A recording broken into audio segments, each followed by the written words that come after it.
Correct.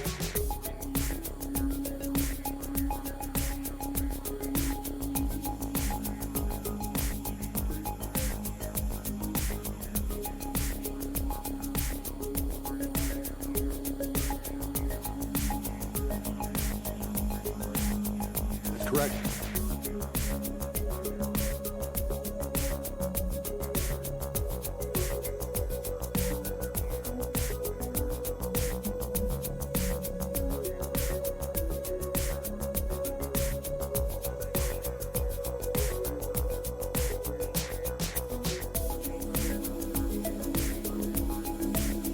Take a chill pill, man.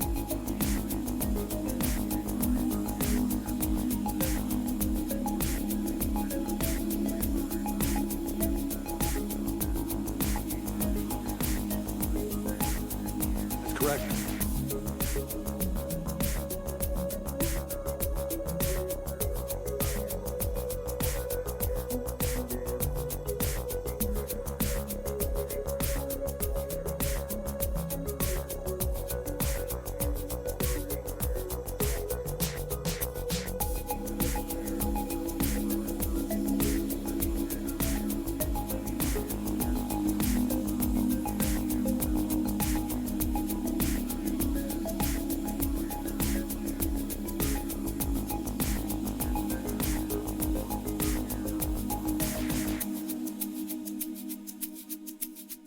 Take a chill pill, man.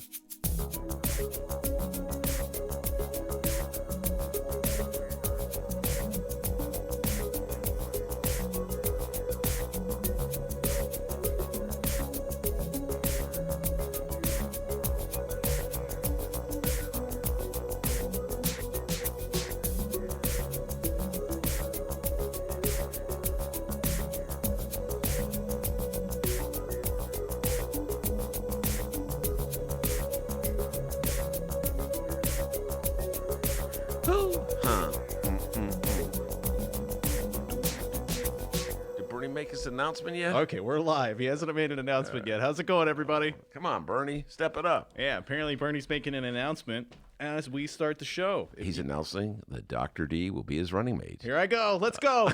Free pizza. He's going for that downstate vote, ladies and gentlemen. The doctor knows Alton. Oh, $27. By the way, shout out to our friend Brent. He sent us that music. Ben likes it. I liked it, man. It was like, yeah, man. Oh, you hear that? It was like, yeah, man. Oh.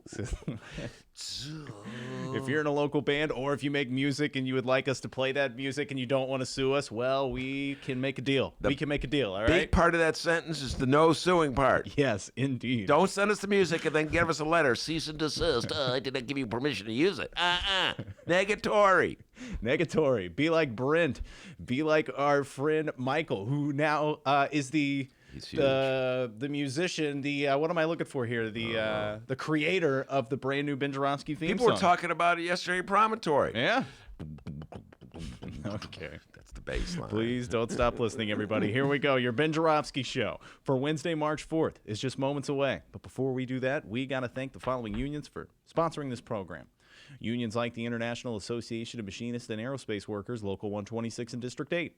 The International Brotherhood of Electrical Workers, Local 9, are sponsors of this show, as well as the International Union of Operating Engineers, Local 150. Giant thank you to those unions for jumping on board and sponsoring this program. And, of course, today's Ben Joravsky show for Wednesday, March 4th is brought to you by our good friends at the Chicago Federation of Labor. Ben? Song of the day, please. Something happening here. What it is ain't exactly clear. The Ben Joravsky show starts now. Yeah.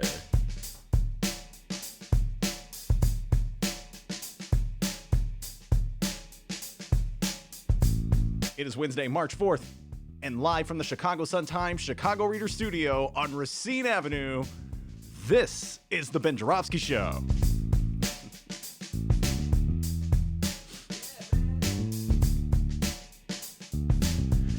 Today on the program, well, Monroe Anderson, legendary Chicago journalist, returns. We're talking last night's elections with pollster Dan Cohen, and it's the Ben Joravsky Show debut of Cook County Circuit Court candidate Jacob Meister.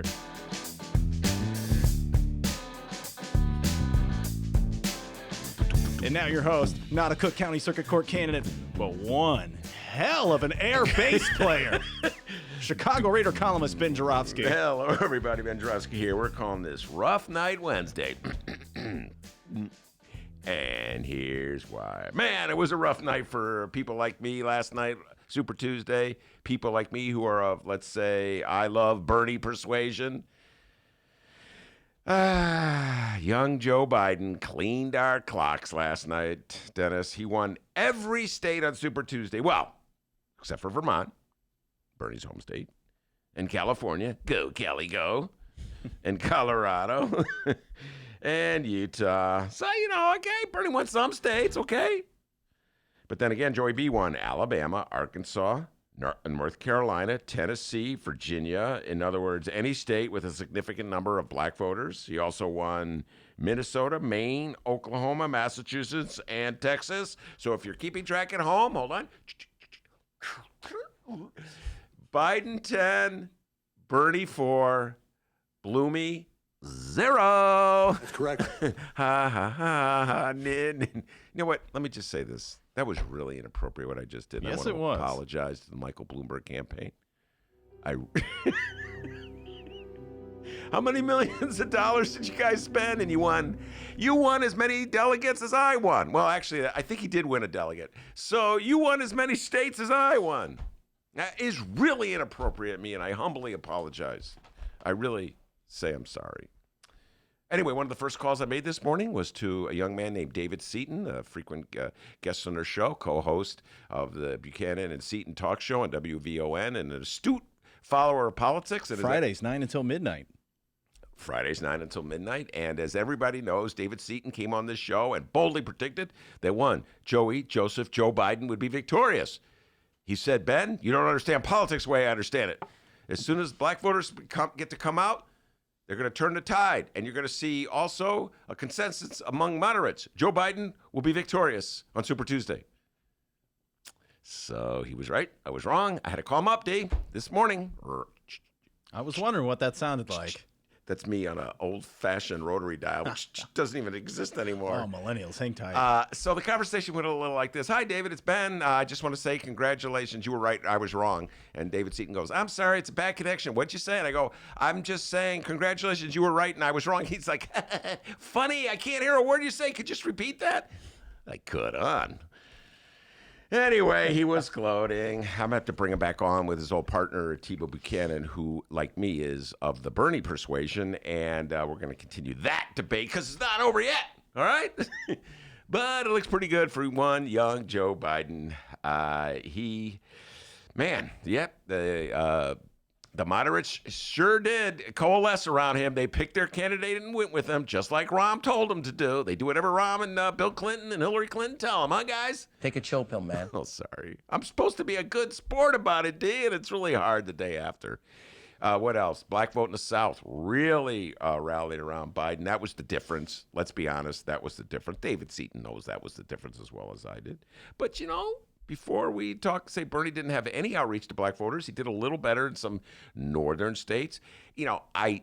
I'm the last person to believe anything anybody tells an exit pollster, okay? But I did note that the exit polls showed his support was higher among black voters in, say, California and Massachusetts than it was in, say, in Alabama, where I believe he got over 70% according to the exit polls. Now, I don't believe exit polls. I've said it many times. People lie to exit polls, but you get some general ideas from them. So, not all is lost, right, D?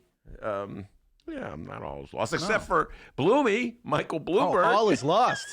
He's gone. The dude, man, he didn't stick around long. He dropped out this morning. One of the first things that I learned when I woke up at the ungodly early hour of 9:10. That's early for you. I'm proud. I know. I'm proud. That rooster was crowing, and I hopped out of bed. And Bloomberg had already dropped out and endorsed Biden. Whoa, that was fast. A, dropping out, B, endorsing Biden.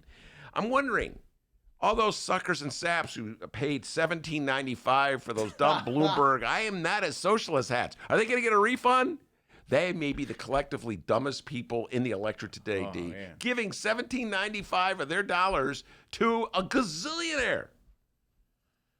Anyway, I got to give a shout out to Elizabeth Warren. Rough night for Elizabeth Warren. She got pounded even in her home state of Massachusetts. I believe she finished third. But I will say this. Joe Biden better send her a thank you note. Joe Biden better send her, what, a gift? I don't know, a gift card at Popeyes, wherever Elizabeth Warren wants it. Where do you think Elizabeth Warren would want a gift card from? Probably not Popeyes. I just said Popeyes because I looked at you and No, I would love a gift card from Popeyes. Holy when crap. Dennis and I ever go by a Popeyes, it's always, oh God, do we have time to stop in? Anyway, he owes Elizabeth Warren a thank you, big time thank you, because she eviscerated, and I mean eviscerated, Michael Bloomberg in not one but two debates. Kohl's, by the way. She would like a gift card from Kohl's. Biden, get her that gift card to Kohl's, Kohl. Even I know what Kohl's is. Nice. Thank you. Yeah, so she eviscerated Bloomberg, really just pulled back the curtain on this dude, revealed him for a not strong candidate, to put it mildly, to lead the Democratic Party, and Joe Biden picked up all the moderate votes as a result. So Joe Biden, you better thank Elizabeth Warren, because without her, it would have been a tougher road for you. Part of the reason I was able to get through last night's disappointment was because we were at the Promontory. Some good friends of mine. We had a great show, I must say, the Reader Celebration at the Promontory, the bar and nightclub in Hyde Park on 53rd Street. Big time shout out to my partner, Crab Maya was there. Like Kofi Adamola was there. He's a community activist.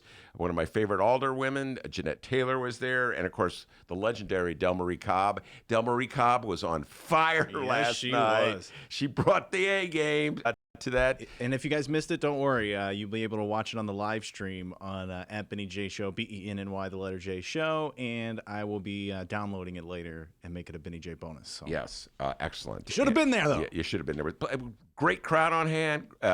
We took a lot of questions from the audience. It was just a really fun night, and it helped dull the pain for this Bernie supporter. Hey, I will support whoever the Democrats nominate against Donald Trump. I've made that clear. I'm not sure all of my listeners will. I'm not sure if everybody in this room will, but I know I will support. Just me and you in here. Well, figure it out. I will vote for Joe Biden if he's the nominee, without doubt. But Joey, if you are the nominee, don't screw it up with the running mate, okay? Don't take Tim Kaine, all right? Let's not screw it up. I like Tim Kaine. Don't take him. Somewhere in America, Tim Kaine is packing a suitcase, crossing his fingers. This will work. By golly, I think I can get it. Anyway, Biden, good God. Anyway, but it was a great night, and just being around so many interesting people. I want to give a shout out to Crystal Cash, my old friend from college. She was there. I hadn't seen her in years. Lots of people I hadn't seen in a long time. Sergio Mims was there. Our good friend Sergio Mims was there. Mark Sims was there. A lot of friends of the show were there. So lots of cool people were there. In some ways, the highlight of the evening was when a young man by the name of John Darling stepped to the mic. He's not that young, but he's younger than me, so I call him a young man. He stepped to the mic. It was question time, obviously. And he asked the following question, and I'm paraphrasing. He said, the results that are coming in now indicate that black voters are going for Biden and Latino voters are going for Bernie. Why is that, do you think? And the collective response from the panelists on the dais ran like this. Habita. I mean, I've never seen so many smart people at a loss for words. A lot of ducking and dodging, avoiding and evading. There was no really strong answer you could give, that neatly fits the confines of what's like, I don't know, politically correct. You know what I'm saying on that one? It's just taking a deep dive in all kinds of issues that maybe you don't want to take that deep dive if you had a drink or two, or even if you haven't had a drink or two. Even I, who knows absolutely everything about there is to know about politics. For instance, if you were to ask me right now, who's the alderwoman of the 20th Ward, I'd say, well, of course, Jeanette Taylor. Duh. Who's the alderman of the 15th Ward? Well, of course, Ray Lopez. Even I, who know everything. My God, you're a dork. I believe my response to John's question went along the lines of, well, good question. Yes, but on the other hand, in other words, I basically broke into a song that went like this. Something happening in here, but what it is ain't exactly clear. But I tell you what, folks, we're going to have enlightenment today because we got some of the best, brightest minds in the city of Chicago coming in to talk politics. Yes, indeed. Monroe, oh, God, is he gloating? We all know Monroe Anderson's not huge for Bernie, right? Oh my God! I talked to him on the. He may have been worse than Seaton. All right. I told ya. Anyway, but Monroe, then he always insists, I'm not for Biden. I was leaning for Warren. Okay. All right. So he's feeling pretty good about things. Monroe Anderson. He's relieved. He just thought he's a typical. Sort of centrist who just thought Bernie would be disaster. By the way, I'm not speaking in the past tense, all right, everybody? I'm just saying that at this moment, moderates are feeling pretty strong that their guy, Joey B., is going to be the nominee. So, Monroe Anderson. Dan Cohen, I talked to young Daniel, pollster extraordinaire. He's already taking a deep dive in all the numbers, parsing out exit polls in California and Arkansas. He's going to tell us what happened. Peel it apart, rip it apart, okay? Explain what went down, all right? That's what Danny Cohen's good for. And then we'll take a little break from national politics for Jacob Meister. He's running for clerk of the county court. Little break. Not just a little one. Little break. But you know me, I may ask Jacob Meister a question or two. Okay, Jacob, enough of the talking about local politics. Let's talk Bernie versus Biden. By the way, bright one. Can we just do one of my favorite things? Headline war? Battle of the headlines? Yeah, battle. This guy, he knows it. Battle of the headlines. So we'll start with the Tribune, Dennis's favorite. All right. And this is the Super Tuesday headline. Biden racks up a string of victories. I'm sorry. You know, very to the point.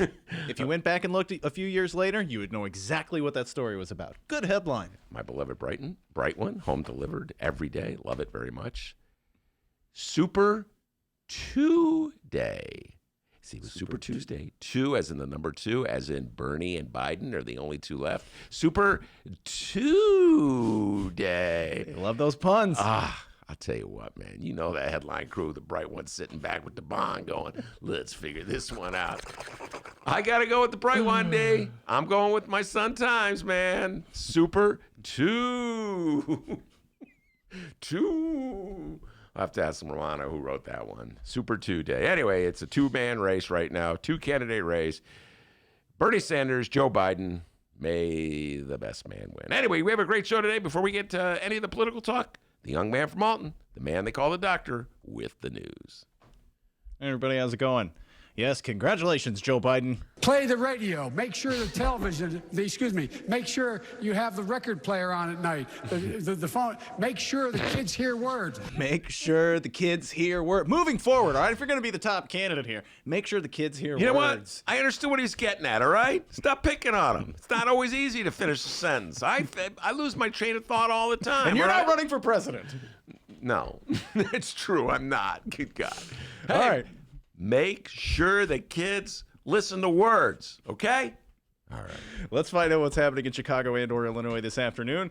No public events scheduled for our Illinois Governor J.B. Pritzker. Been, I guess, that downstate country agricultural breakfast he had in Springfield yesterday. Put the sleeper hold on the big guy. Oh, yeah. You got to find the correct biscuit gravy intake balance, all right? I've been there. It's a sunny yet chilly March afternoon here in the city of Chicago. Ben Joravsky, tell us, please, what is J.B. Pritzker doing right now? Right now? 1:17 p.m. What's he doing? He's settling in for a early matinee of The Invisible Man. Okay. Oh, yeah. By the way, he doesn't want anybody to know he watched it Saturday night. Yeah. And he loved it so much, he told the office, I have a very important lunch meeting with someone named Elizabeth Boss. And now he's watching it again. I love this part of the movie. There's a part of the movie, folks, which is so scary. She's in a restaurant. She's with her sister. It involves a knife. I'm not telling you anything else. There you go. So according to Ben, he's trying to watch The Invisible Man for a second time. He loves it. Loves The Invisible Man. Live stream chat room, feel free to weigh in. What is J.B. Pritzker doing right now? All right, in case you weren't aware, it's primary election season, and after last night's Biden barn burner, we're damn near down to the final two candidates in the Democratic presidential primary.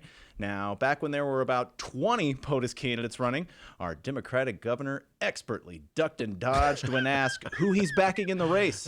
His response every time, quote, "I'm for the Democrat." That's a good response. But now that the road to WrestleMania seems to be leading to a Biden-Bernie showdown, Governor Pritzker was pressed again. Who is J.B. Pritzker for in the 2020 POTUS primary?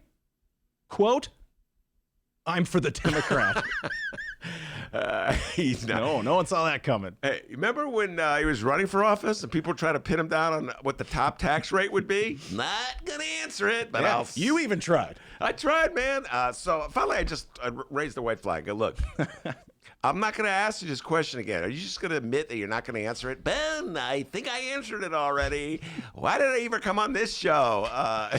So anyway, he's not going to answer it, folks. He's going to stay neutral. Who else was staying neutral? Every candidate who comes into this studio running for office, you notice they will never say who they're for. No. Because they don't want to alienate any supporters. So, like, if you're running for Congress, like, say you're Marie Newman, you're running against Danny Lipinski in the 3rd Congressional, you don't want to say you're for Bernie, because then you might alienate some Warren supporters or vice versa, or Bloomberg supporters. There's, like, got to be at least 4 of them. I think I saw a guy on the Southwest Side walking around with one of those "I am not a socialist" hats. Oh, wow. Great deal that was by the guy. Anyway, so, that's the conventional wisdom. Don't endorse anyone. You can't insult anybody that way or irritate anybody. Once again, J.B. Pritzker, who's he backing in the 2020 primary? I'm For the Democrat.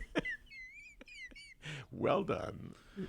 All right. Pritzker continues, quote, "I don't know who's going to win in Illinois. I don't know who's going to win the nomination. But I know one thing. Donald Trump has got to go." Okay, there you go. Get him out. Get him out. All right, enough about the national election. Our state elections are right around the corner. In fact, we're about, what is it today, the 4th? Mm-hmm. We are now 13 days away. Oh, 13 days away. From the Illinois primary election. November 17th.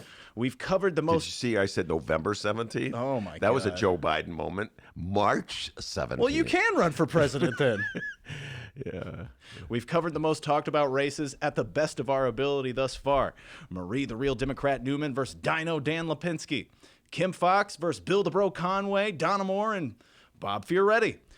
Let's see here. We've talked about those and others, but thanks to the support of Illinois' 2 top elected officials, we now bring you more coverage of an election that, honestly, I knew nothing about until about a week ago. I think this is your favorite election because it's got Pritzker on one side and Mayor Lori Lightfoot on the other side. No matter who wins, they're virtually going to be the same exact person. Yeah, it's got Dennis' local news segment written all over it. Plus, it's like a well-to-do wards. Districts. You don't care if you offend anybody. I mean, it's really got your name written all over it. But the race that we're talking about is the 12th district state rep election between Jonathan Yoni Pizer and Margaret Croak. Mm-hmm. Now, Ben, I've noticed you've taken some interest in this election as well. Tell us what you know here. Coach everybody up for those who may not know. And why it's so interesting. It's so interesting because we love making fun of rich people. No, that's not true. Oh, it kinda is. Kind of is. Anyway, it's a well-to-do district on the north side of Chicago on the lakefront. And the incumbent state rep, Sarah Feigenholz, was promoted to fill the vacancy created by when John Cullerton retired to spend more time with his grandchildren, right, Dee? Remember that? And so now there's a vacancy. And, these vacancies don't show up all the time because, folks, generally, we don't have term limits. So someone gets a seat, they're holding it on for life. And most Chicago voters, their attitude about a incumbent politician was, yeah, I like that person. Yeah, I like it. By the way, you're still rolling with that, right? The Cullerton left to spend time with his family. Absolutely. His grandkids. I said that from the get-go. All right? I haven't wavered. I haven't deviated. Okay? I'm not that kind of guy like, oh, I was for Bernie yesterday. Joe Biden did really well. Oh, now I'm for Biden. Okay? I'm not one of the... I'm not one of those guys in the city of Chicago walking around with a Milwaukee Bucks shirt on, Danny Mahopoulos, okay? I'm not jumping on the bandwagon, all right? I'm not one of those guys, I really love the Lakers because LeBron James is on there. I'm not one of those guys. I wish I could get the audio of Ben Joravsky show. I'm just a flag blowing in the breeze, D. Yeah, but I don't throw people under buses, okay? So, yeah, I'm sticking to it. Johnny Cullerton stepped down because he wanted to spend more time with his grandkids, D. And you're sticking to yours. I think there's more to the story. All right, back to Yodi Pizer and Margaret Crow. Oh, anyway, so Cullerton stepped down. The ward bosses in the area elevated Sarah Feigenholtz to fill that vacancy. So now, it's like, whoa, a vacancy. It's my chance. Look, think of a guy like me. If I wanted to be a state rep, I would run. I mean, this would be my of course, I'm not in the district, so I got a problem. So, they don't come around that often. So Pizer waited his turn. Now he's running. He's got pretty much everybody, it seems like, on the north side supports him. Lori Lightfoot loves him, so she supports him. And then, so you figured he'd be a shoo-in. But Margaret Croak, she's got JB's support. So it's a proxy war, JB versus Lori. Now, because Margaret Croak is backed by the richest politician in America, remember, Bloomberg's out. Bloomberg's out. He's still a politician. Yeah, I guess so. All right? I guess so. Yeah, okay. Sorry, JB. I tried to give you the title. And what about old Donnie Trump? He's got money. Pritzker's way richer than Donald Trump. Guarantee it. Well, Pritzker's... We've gone through this before. I got to see the income taxes, okay? Let's see the income taxes. I'll make my decision. But hey, listen, because Croak is backed by Pritzker, Margaret Croak, very similar to Pritzker, and Bloomberg for that matter, has enough money to bug the ever-loving hell out of us with online political campaign ads. Been a batch of online Margaret Croak ads have just been released. I have them. We're going to play them, and it would be great to hear your take on them. Okay, let's go. All right. Now, people, you won't be able to see these ads when we play them. So I must mention that in these ads, Margaret Croak really wants everyone to know that she has a baby. All right? Okay. Because she's holding her baby in almost all of these ads. So just picture a lady holding a baby, and you're practically watching them with us as well. Mm-hmm. All right, so here we go. Without further ado, let's play Margaret Croak ad number 1. This ad is titled, Doing What's Right. I'm Margaret Croak. I'm a lifelong resident of Illinois, and now I'm running for state representative in the 12th District because I know I can get things done. As a leader in Governor Pritzker's administration, I helped develop a 5-year economic plan. I also assisted homeowners in lowering their property tax assessments in Cook County. I have roots in this community. I have organized in this community, and I'm the next generation of progressive leadership in this community. Convince me. Where do I get to vote? Oh, wow. In the district. You like that ad. I like the fact that listen, I didn't vote for him in the primary. Everybody knows that. But I've become a fan of J.B. Pritzker, the way he's run the state. Not top of the list, legalizing reefer. Second, no, I would reverse it. Top of the list, pushing hard for a fair tax. I just saw a poll. I don't know if this is in your... No, I saw the poll. It's not in the news. Okay, cool. So let me pre-show planning Don't here. let them know we barely did any prep, please. There's a poll that I think it was in the Bright one I saw it. I think it was in the Bright one. At the Paul Simon Institute came out a poll 2-1. I didn't believe this poll. This is a poll, folks, I did not believe, but whatever. I saw it in the paper. All right, the fair tax would raise rates on the highest earners in the state of Illinois to try to get the wealthier people to pay more relative to the broke-ass people like me and Dennis. And right now, we all pay the same rate, so it really doesn't make any sense. Miles Porter in the studio as well. He pays the same rate as J.B. Pritzker. That doesn't make any sense. Also a broke ass? Yeah. If you weren't for this show, that kind of goes with the territory.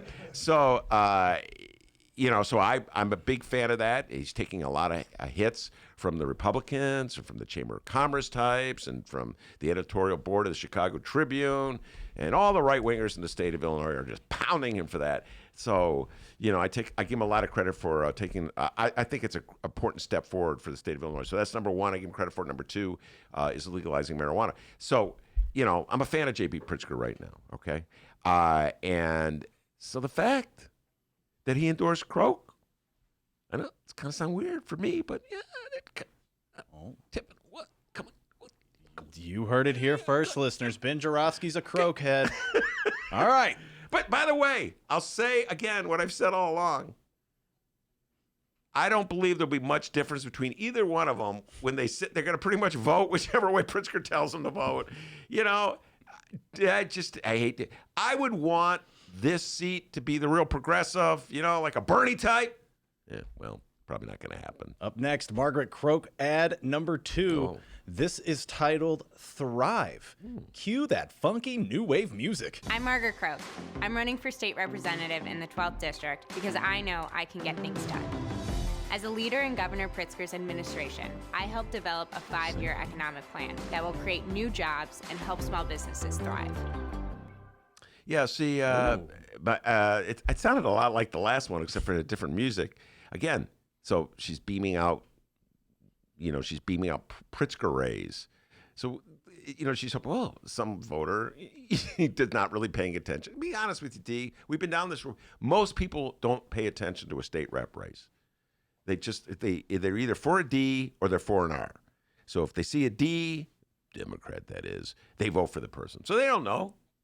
I mean, our listeners are smarter, so they know who their state reps are. I mean, I do believe this. We have smarter politically. I mean, they're putting stuff on my Facebook wall all the time to show they're smarter than I am. So, they know their politics.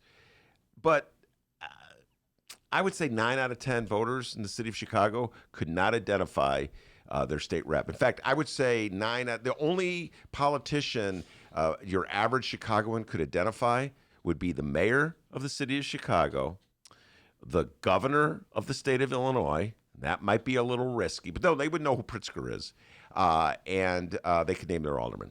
I'd say there's a 50-50 chance they can name their alderman. That guy. That guy. A lot of times it's like there's like a 2-term stagger. Follow me in this one, folks.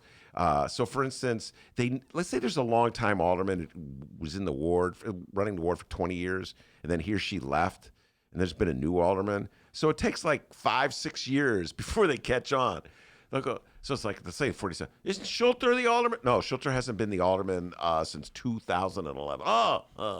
That's your average voter. They're not really following things, D. They got a lot on their mind. So, they hear this ad. They say, oh, she likes Pritzker. It's okay with me. I'll vote for her. So effective advertising. Now, our third ad has no room for comedic material, but it may explain the baby. Here's Margaret Croak ad number 3, HB 40. I'm Margaret Croak. I know how important it is to protect a woman's right to choose in Illinois. That's why I work to pass HB 40, a law that will protect abortion rights even if Roe v. Wade is overturned. HB 40, of course, was a huge abortion rights fight that took place, 2018? Shout out to Terry Cosgrove, Personal PAC. They'll be having their fundraiser this Saturday. And TC and Personal PAC really led the fight against Rauner on that. They put him in a very awkward position. Oh, God, this is ancient history, but very important, I think, in terms of judging a candidate. Bruce Rauner was basically a lifelong supporter of abortion rights. He got to be governor, and he cut a deal with the far right wing of the Republican Party that he was going to abandon the women of Illinois on this particular issue. And when the public became aware of that, Terry Cosgrove and other abortion rights activists led the charge to really put him in the corner. Which, where are you on this one, Rauner? HB 40 was a huge fight. And Rauner flipped and flopped. And then finally, he went back on his word to the conservatives and went back to supporting HB 40. But by then, pretty much all was lost for Bruce Rauner. So, yeah, very important issue. I guarantee you every single Pizer definitely is pro-choice. I think he has the backing of Personal PAC. But it's important that she establish herself because Pizer has to support. Follow me on this, folks. This is how politics works. Pizer has to support a Personal PAC. The reason he has to support a Personal PAC is because this is the little detail that I haven't mentioned. When Cullerton stepped down, Feigenholtz was elevated. I'm doing my Bernie imitation. Oh, I thought you were playing air organ. Okay, Feigenholtz was promoted, and then there was a vacancy, and that vacancy was filled with Pizer. Okay, so immediately Personal PAC, He's an incumbent. He's pro-choice. They support him. So now they're sending out literature that said we support him. And so a voter, typical, like I said, voters aren't the smartest people in the world. They may just, is she not for abortion rights? So she has to say, get it? You got to help the voters. I get it. Give them a little nudge every now and then. Yeah, I get it. Okay. In our fourth ad, we learn the name of Margaret Croak's baby. It's PJ. And animal lovers in the 12th District, after you hear this ad, you may have found your next candidate. Here's ad number 4, titled Puppies While Holding a Baby. Before I became PJ's mom, I was a foster dog mom. I've fostered so many puppy mill dogs who were scared, abused, and mistreated. As state representative, you can count on me to protect animals and the organizations that never give up on them. Wasn't Pritzker a big supporter of dogs? And for the record, I love puppies. There you go. Work for JB. It's going to work for her. It can't. It didn't work for Elizabeth Warren. I have to say this. Elizabeth Warren, so many of her Instagram spots showed her romping with her dog. It was a nice dog, by the way. And I love dogs. So, it's one of the reasons she was number 2 on my list. Oh, she likes dogs. She's okay with me. See, voters, folks, okay? We're not the brightest people in the world. But it didn't really work for her. She didn't even win Massachusetts, by the way, D. I'm not piling on, but I'm just pointing out her home state, Massachusetts. People didn't go for Elizabeth Warren, Anyway, the dog thing doesn't really work all the time, all right? You'd have to have other things. Like, you have to be, in the case of J.B. Pritzker, a gazillionaire. That would help. And then the dog thing, helps too. Bloomberg should have had images of him romping with dogs. It would have been better than that stupid hat he was selling. Romping. That's a funny word. All right, on to ad number 5. There's a lot of these. Oh, my God. Finding out you're going to be a new mom is so exciting and terrifying at the same time. I think about what I'll tell PJ that I did. That in times like these, I stood up and fought for the values that matter in Illinois. The work we do now will affect generations to come, and this guy deserves someone who's going to look out for him every day. Oh, baby noise. That was like insert baby noise. That couldn't have been the real baby. It's funny because it's like the what was the movie I saw? Mystic River. At the end of the movie, it's Clint Eastwood movie, great flick by the way. They have this baby, and the baby's obviously a doll. You know what I'm saying? Like, that's no baby, that's a doll. Come on, Clint, you should have had a real baby. Anyway, baby noise. That's the. My parents are entrepreneurs, There's so I've more. seen how hard it is to start a business. That's why I helped cut I was red. talking about the baby. Oh. I just, a lot of times when I'm doing imitations of Dennis as he baby, you know that one? Like Dennis at age 2. Cuckoo, gaga. Oh, yeah. Shout out to Nathaniel. He reminded us here. Bloomberg did have a dog moment. Remember when he grabbed the dog's mouth? It was very weird. You don't remember that? Yeah, no, I missed. How did I miss that? Oh, wow. How did Ben Joravsky miss something? But okay, he had a dog moment. Didn't do him any good. It was awkward. It wasn't a good dog so it wasn't moment. a good dog No, he moment. grabbed the top of the dog's mouth and shook it like you're shaking someone's hand. Yeah, dogs are good for awkward. humanizing. By the way, it was a great scene last night at the promontory. Del Marie was on a riff about Mayor Rahm getting reelected, and the whole thing about the sweater, putting on the sweater to get reelected was a great riff. But putting on a sweater for Rahm is the equivalent of, let's say, Michael Bloomberg romping with a dog. You know what I'm saying? I'm going to show him a human, and I'm just like you, even though we have nothing in common. And, so anyway. Hey, did you know Margaret Croak's an entrepreneur? My parents are entrepreneurs, so I've seen how hard Her it is to parents? start a business. That's why I helped cut red tape for women and minority business owners while working in Governor Pritzker's administration. Because small businesses are the heart of the Illinois economy. All right. Short and sweet, these Short and ads. sweet, yeah. What do you think about that? I'm not sure who that's going to appeal to in that district. The other ones where I could see the dog, the kid, reproductive rights, J.B. Pritzker. I don't know, small business. I mean, I guess that's her way of saying she's not Bernie Sanders. You know what I mean? She believes in capitalism. How about that? That's the message she's beaming. Not Bernie. So there you are, 6 Margaret Croak ads, 5 of them just released in the last 23 hours. But hey, now, sure it's not 6 of them, but Croak's opponent, Yoni Pizer, released 1 ad of his own.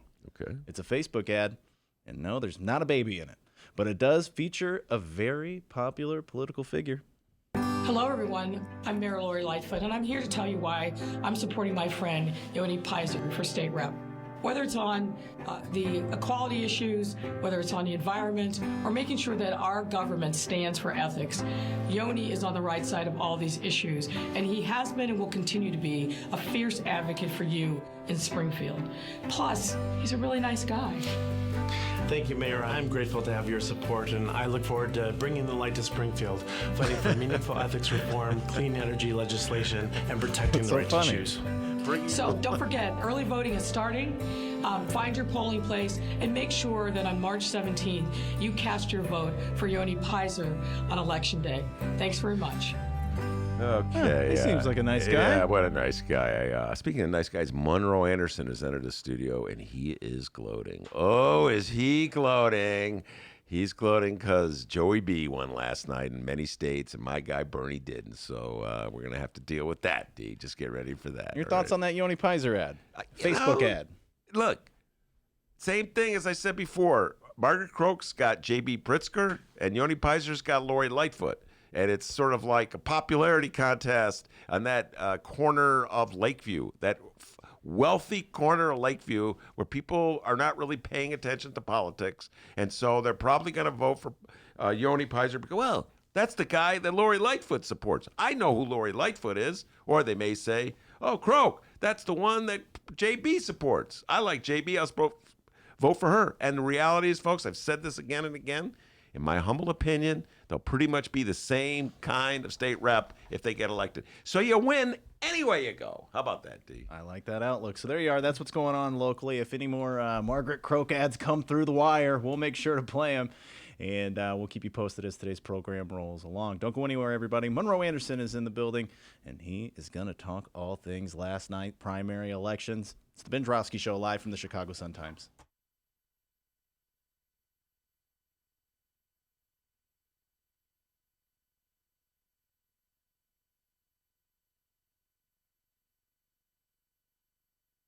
Read the Chicago Reader to get up to speed on what's what in Chicago. Culture, food, arts and entertainment, weekly concert listings, weekly event listings, the environment, travel. I can continue, but you get the point. And for all of you Chicago political junkies, raw weekly columns on real city politics from Maya Dukmasova and our very own Ben Joravsky. The Chicago Reader, free to the public in newsstands throughout the city and online at chicagoreader.com. Read it now and be a more informed Chicagoan.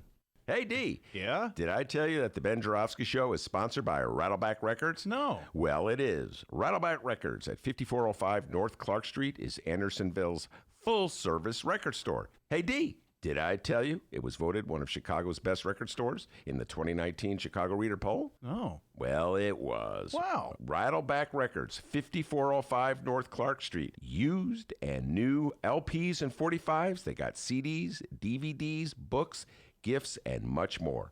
For more information, contact them at rattlebackrecords.com. That's RATTLEBACK records.com.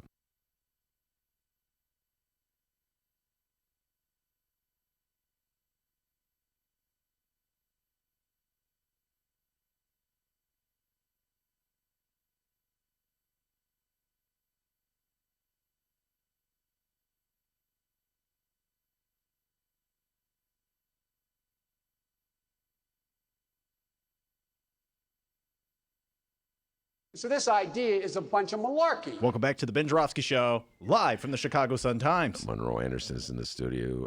He's got his I Love Joe Biden t-shirt on, and he's feeling... All right. Let me just read Monroe's... And the best man is going to win t-shirt. That's what's on here. Is that what it says? Yeah. You know, it's a tough day.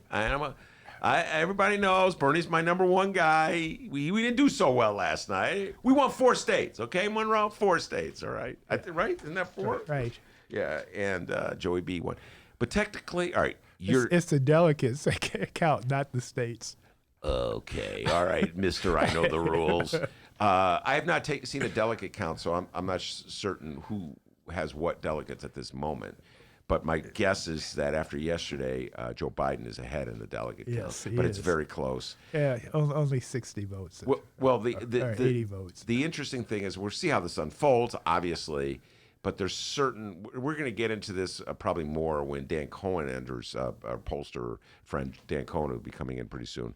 But there's certain patterns that have emerged in where the Democratic Party is going in this primary, and interesting patterns of dealing with black voters, younger black voters versus older black voters. Yeah, and it's the main pattern is not jumping off the cliff. Yes, we'll talk about that okay. So here's Monroe's little Facebook thing, which I love it because it always usually gets Trumpsters angry, but this may get some Bernie bros angry. Oh, excuse me, I'm not supposed to say it. Bernie supporters angry. Okay. Does Sleepy Biden the Super Tuesday sweep? Okay, it wasn't a sweep. Bernie got 4 states. Have creepy Trump's knees a knocking? Creepy Trump.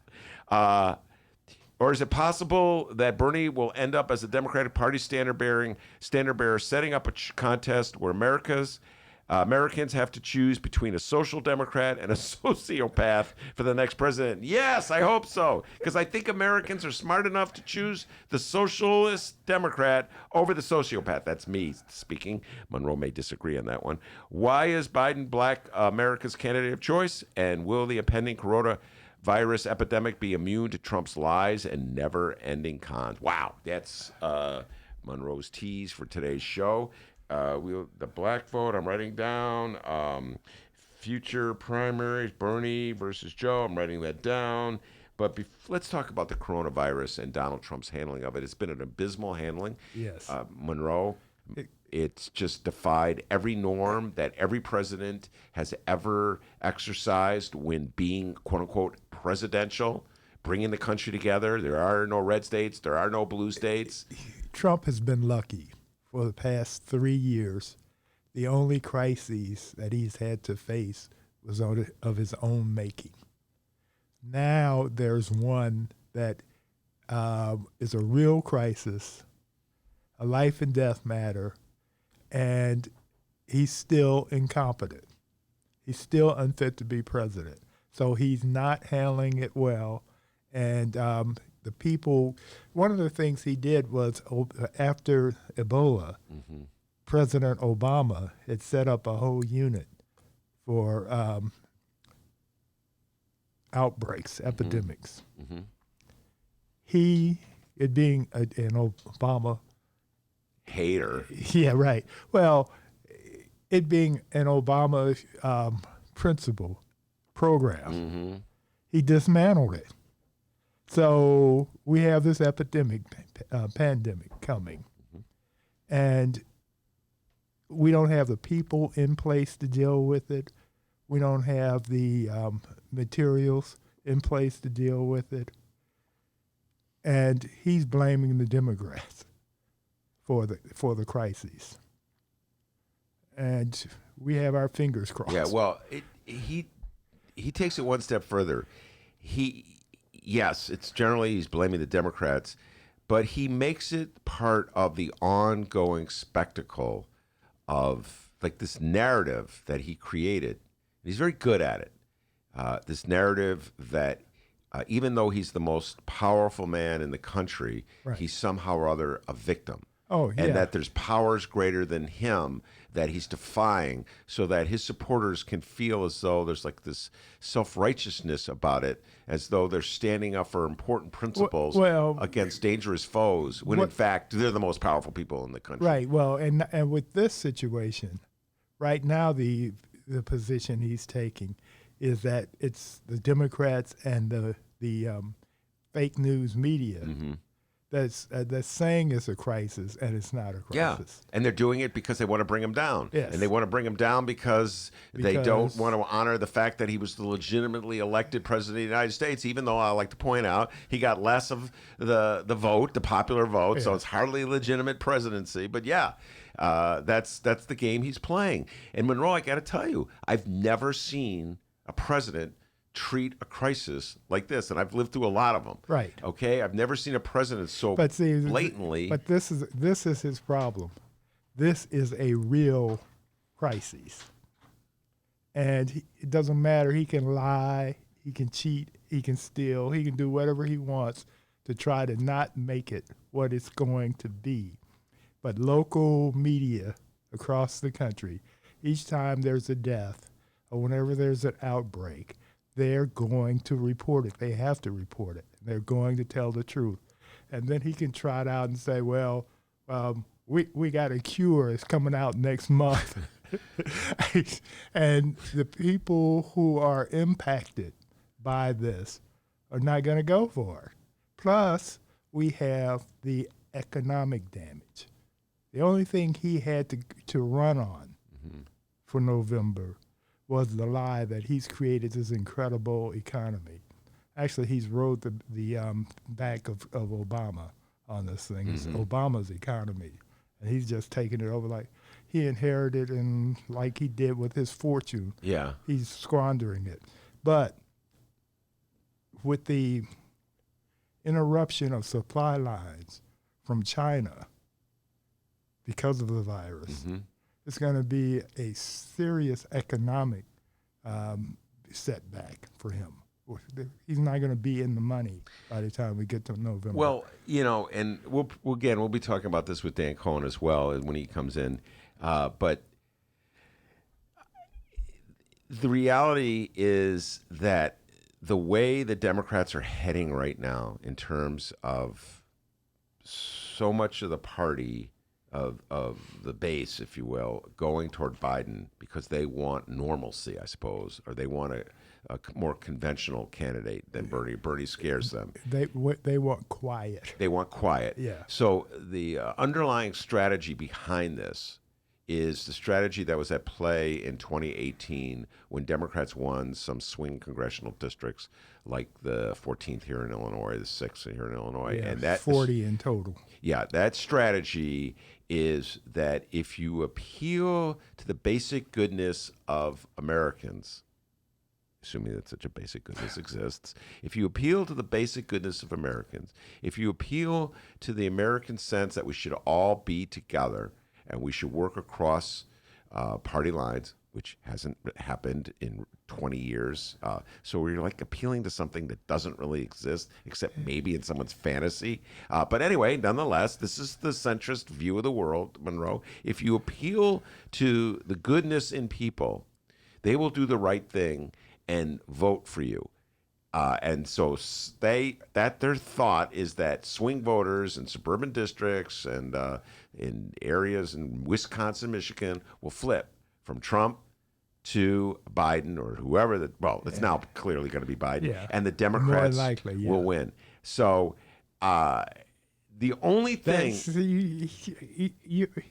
you're distorting this. How am I distorting? But just to finish my thought, the only thing that works to that is that Americans, they love, like when they see, if you have like a stock portfolio and you see your stock rising, it's like, oh man.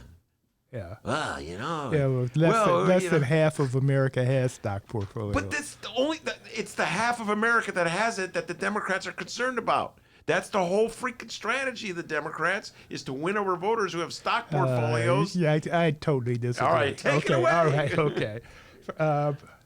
Go ahead. The greatest rallying person for the Democrats is Trump. Okay. Bernie bros hate Trump. You're not allowed to say bros. You're right. No, you're not allowed to say bros. Go ahead. Yeah. All right. Go ahead. I don't read the messages. So. I see. Okay. All right. So Bernie supporters. Bernie bros, blacks, suburban women. You have all these groups that he's managed to alienate from day one. And the only mission they have in this election is to get the clown out of office. Okay, yeah. So that all this other stuff that you're trying to attribute, nobody's thinking about that. They're thinking about, let's get this clown out of office.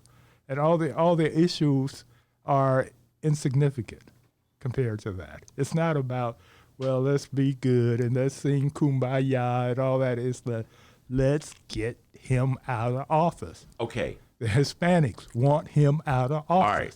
So I'm with you that there's a significant portion of Democratic voters, obviously, and Republicans. A lot of Republicans have left the party because of him. I don't know about a lot. Well, I don't know. It's significant. I can name celebrity Republicans. Celebrity Republicans Yeah. as opposed to regular voting Republicans. I cannot think.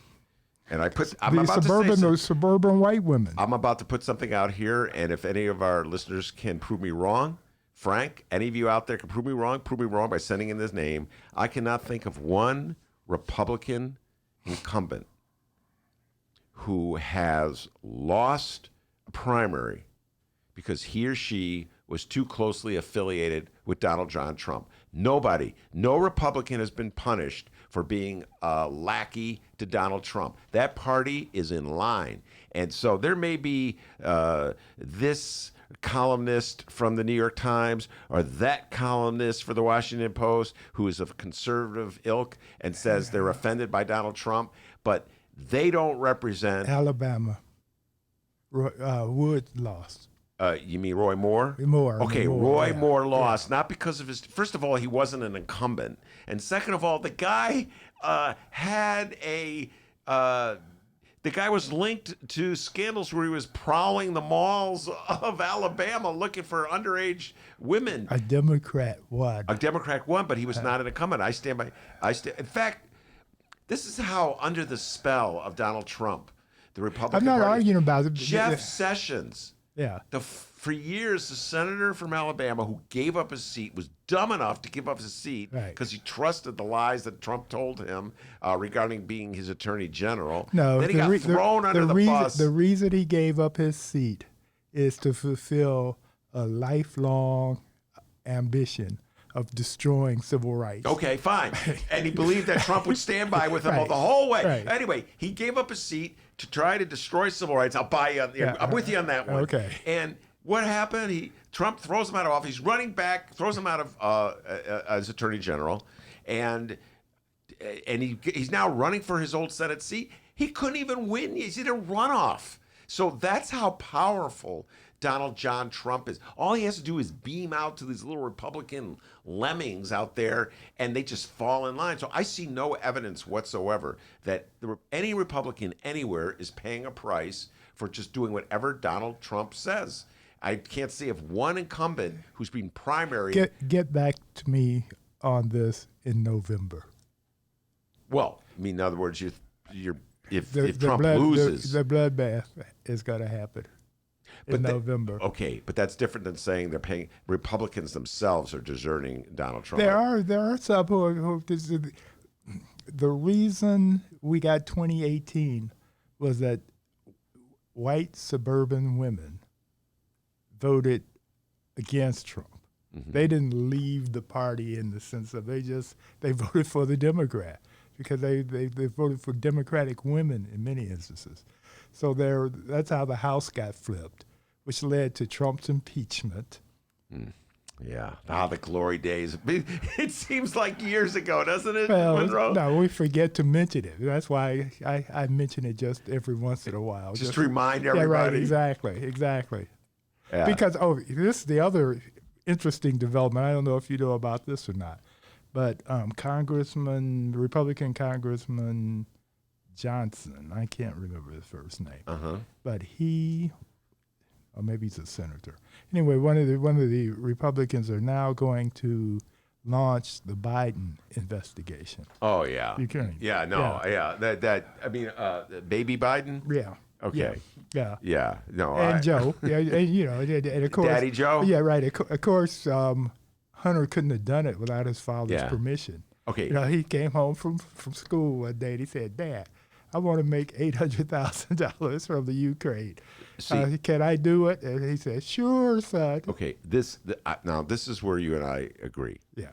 Because just as though all the investigations, which were legitimate, into Donald John Trump and his empire, did not swing any Republicans, I guarantee you they can invest Baby Biden and Daddy Biden for the next 10 years. It's not going to sway one Democrat. They cannot stand Donald John Trump. Right. Now, that's my point. Not Yeah. all this. You coming up with all this poli-sci investigations and theories. No, they want this. They want to get rid of Trump. Period. No, but with Trump, his refrain that he was putting out there was that he has been good for the economy. And so lie. Okay, but that's what he's putting out Oh there. yeah, of course. And a lot of Americans. He's put out 15,000 lies. Yeah, So okay. that's just one of them. That's just one. Yeah. I'm with you 100%. Yeah. Okay, but you and I are already on the same side when it comes to this. Right. And I feel that the significance of the coronavirus, and this is why Trump is so upset, Right. is because if it does shake up the economy, Yes. that throws him for a loss. Right. And so what he does, instead of taking, this is where he's different than any other president. And instead of like assuming leadership of the economy and of the country, It's what he all- does, he turns it into. It's all about him. Yeah, it's all about It's him. about he's a victim. Yes. Uh-oh. Breaking news. Frank is weighed in. Okay, and What was the question you were wondering, Ben? the question is, one Republican incumbent been defeated in a primary because he or she was loyal to Donald John Trump? All right, shout out to Frank. Frank, we appreciate you so much.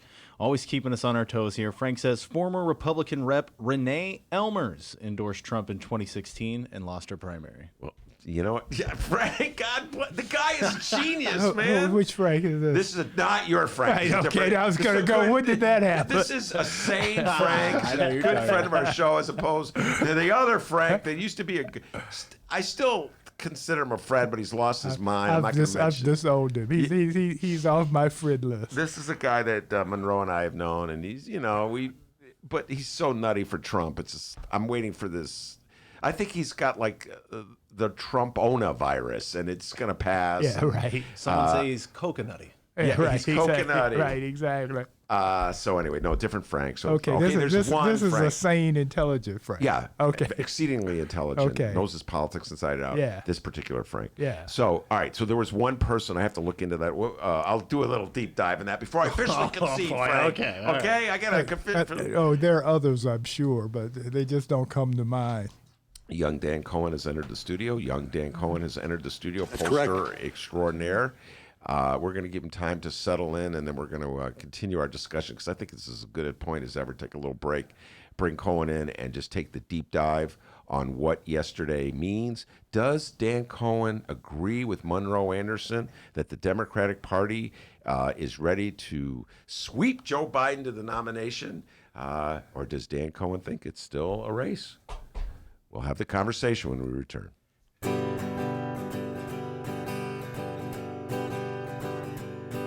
The other night I stopped down by some brick and mortar store for an inexpensive item that I've purchased there before. Now I value local business, but their prices are too high. And if they can't sell it cheaper, then they all deserve to die. Give me the machine, yeah, give me the machine. It tells me what I want and never asks me what I need. That's correct. I'm never wrong, and when I am, it gives me things for free. My fellow man can go to hell, just give me the machine. I don't know any physics or how chemicals react. I have no information, so don't bother me with facts. Just tell me what I want to know and go about your day. If you can't do your job, I guess I'll just be on my way. Give me the machine, yeah, give me the machine. It tells me what I want and never asks me what I need. I'm never wrong, but when I am, it gives me things for free. My fellow man can go to hell, just give me the machine. take a chill pill now. It tracks my every move and maps the patterns of my thoughts. It can half predict the future based on random crap I bought. It sends me sweet reminders of the history we shared, stored upon some server farm within some super villain's lair. Give me the machine, yeah, give me the machine. It tells me what I want and never asks me what I need. I'm never wrong, but when I am, it gives me things for free. My fellow man can go to hell, just give me the machine. There's a warehouse full of peasants that fulfill my every whim. They're all pissing into bottles as to not get fired again. They might never break the cycle, they may never make ends meet, but it's nothing like the shame if I myself was in the street. So give me the machine, yeah, give me the machine. It tells me what I want and never asks me what I need. I'm never wrong, and when I am, it gives me things for free. My fellow man can go to hell, just give me the machine. Shout out to Daylight Factory. That was local music sent to us by Daylight Factory. Thank you for letting us play that. Don't sue us. Okay. Ben, do you know of any events going on lately? Yes, I do, and let me talk about it. Eroding beaches on Chicago's lakefront, warmer winters in the upper Midwest, microplastics in our water. What can any one person do, D? I'll tell you what. Our best hope for saving the planet and ourselves is through the power of we. And I did not say weed. I said we. Okay. W-E, all right? I thought you did say weed there. Get to the 9th Annual One Earth Film Festival, the Midwest's premier environmental film festival. It's March 6th through the 15th. One more time, D. March 6th through the 15th. There's going to be 26 films. 26. 48 events. 48. 44 counties. And you're going to engage with filmmakers and experts, all right? Now, the venues include Tesla Gold Coast, Loyola University, Plant Chicago, Old St. Patrick's Church, Chicago Cultural Center, Lake Theater in Oak Park, and more. Got that? It's going to be a test, okay? I'm going to ask you to repeat everything I just said, but backwards, all right? Go to oneearthfilmfest.org. One more time, D. oneearthfilmfest.org. All right, everybody. Hour number 2 of your Ben Joravsky Show is just moments away. But before we go any further, we got to thank the following unions once again for jumping on board and sponsoring this program. Unions like the International Association of Machinists and Aerospace Workers, Local 126 and District 8. The International Brotherhood of Electrical Workers, Local 9, sponsored this program. I can talk. And the International Union of Operating Engineers, Local 150 are sponsors. Giant thank you to those unions for jumping on board and helping out this program. And, of course, today's Ben Joravsky Show wouldn't be possible without our good friends at the Chicago Federation of Labor. Hour number 2, let's go.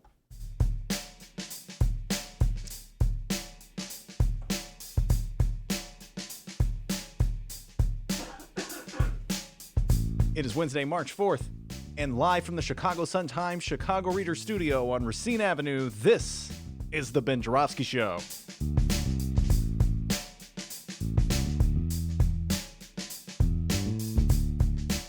In this hour of the program, we still got Monroe Anderson in studio. We're talking last night's elections with pollster Dan Cohen, and it's the Ben Joravsky Show debut of Cook County Circuit Court candidate Jacob Meister.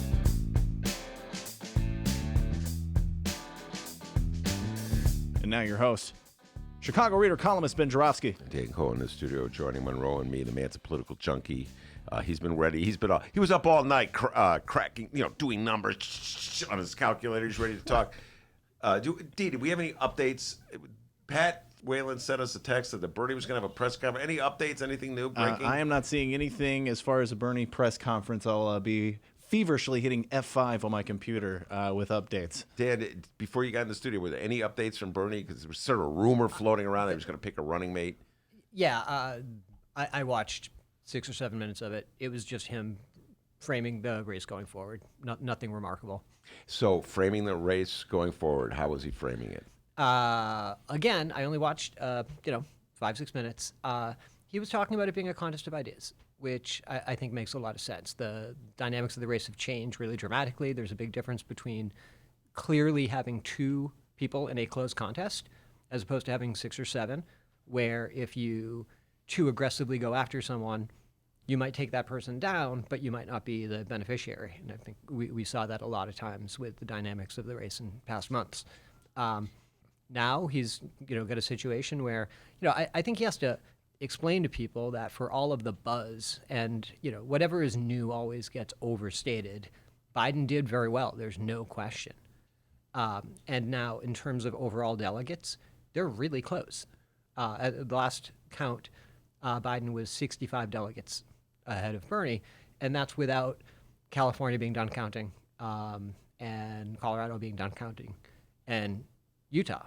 So the states that Bernie actually won, so that margin will tighten up. So you're looking at a tied race. I think that Bernie would be wise to remind folks that it is a close contest. He could even spin it as, hey, look, everyone lined up behind Biden, and we're still neck and neck.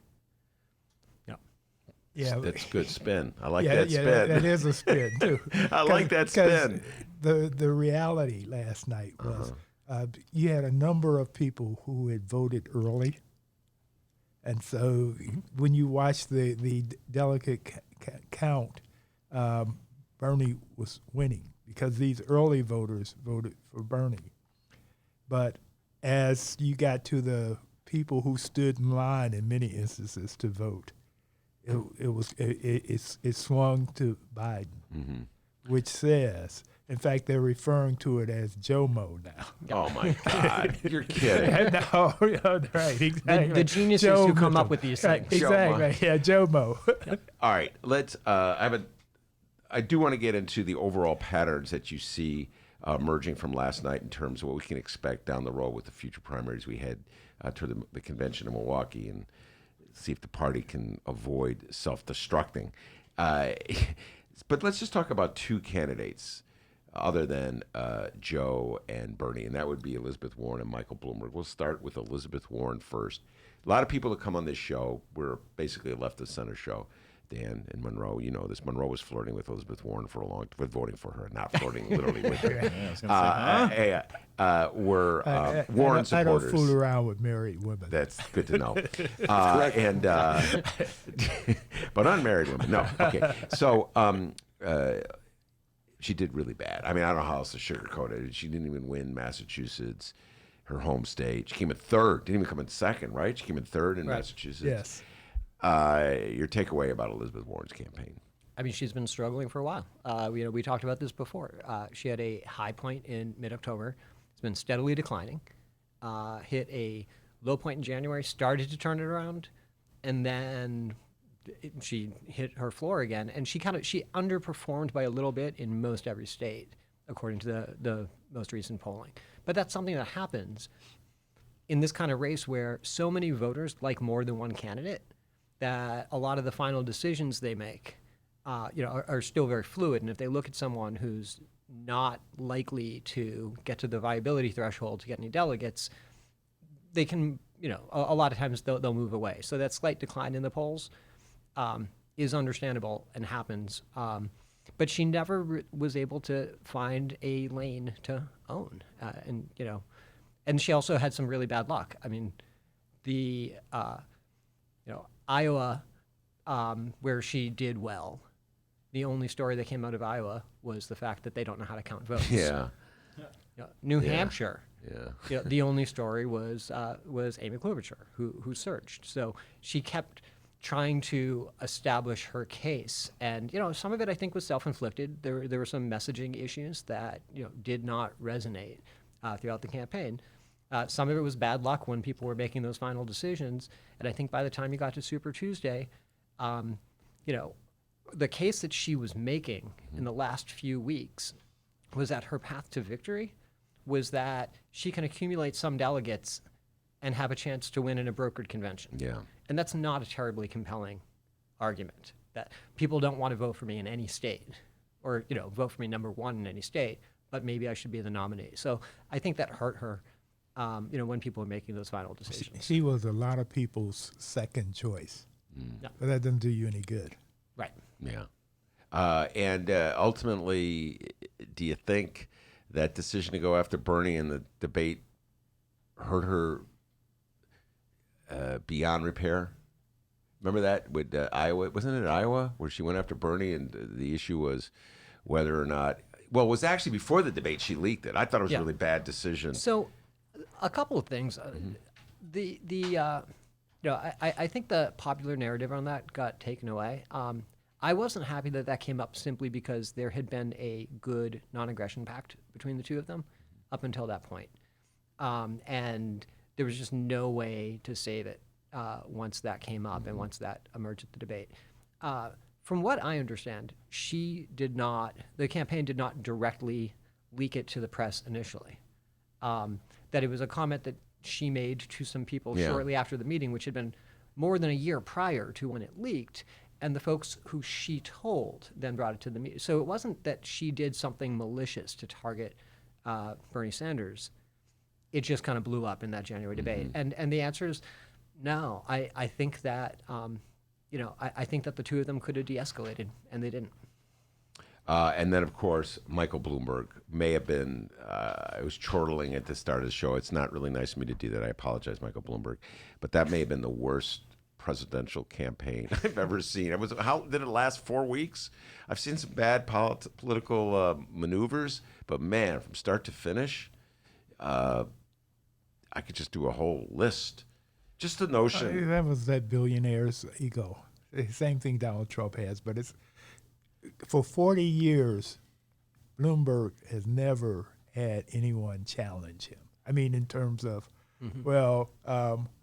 you say it's beach weather today in Chicago. It's 43 degrees, Mike. It's not many people going to the beach. They wouldn't do that. They'd say, "Oh yes, sir. I'm going to go shopping for a bathing suit." Oh yeah, no, that's like the Republicans. I always say this: if Donald Trump were to say the sun rises in the west, the Republican, oh yeah, he's right. He's got a good point. It's fake news that says it's the other way around. So yeah, I get your point. He's arrogant. But it just and he was out of practice. He hadn't been in a debate in a long time. He really thought that his money could buy in the election, and he was doing pretty good until Clyburn said Biden. Well, I was going to say until Elizabeth Warren eviscerated him in that well, debate she did, stage. yeah, that I mean, too. That too. Yeah, I mean, it was a combination of the two. Yeah, right. But no, for sure. All right. Well, now we're moving into Monroe's theory. Monroe, why don't you explain your theory a little more? Get Dan's reaction to it. Go ahead. The James Clyburn impact. Oh, James Clyburn, congressman from South Carolina. Yeah, right. Exactly. Shifted the entire thing with that one speech that he gave, because. And the way he gave it was an incredible speech about this older woman who was sitting there and signaled for him. Now, Clyburn is 79, so an older woman, yeah. So when you say an older woman, she was in 5th grade when I was in 2nd grade type older.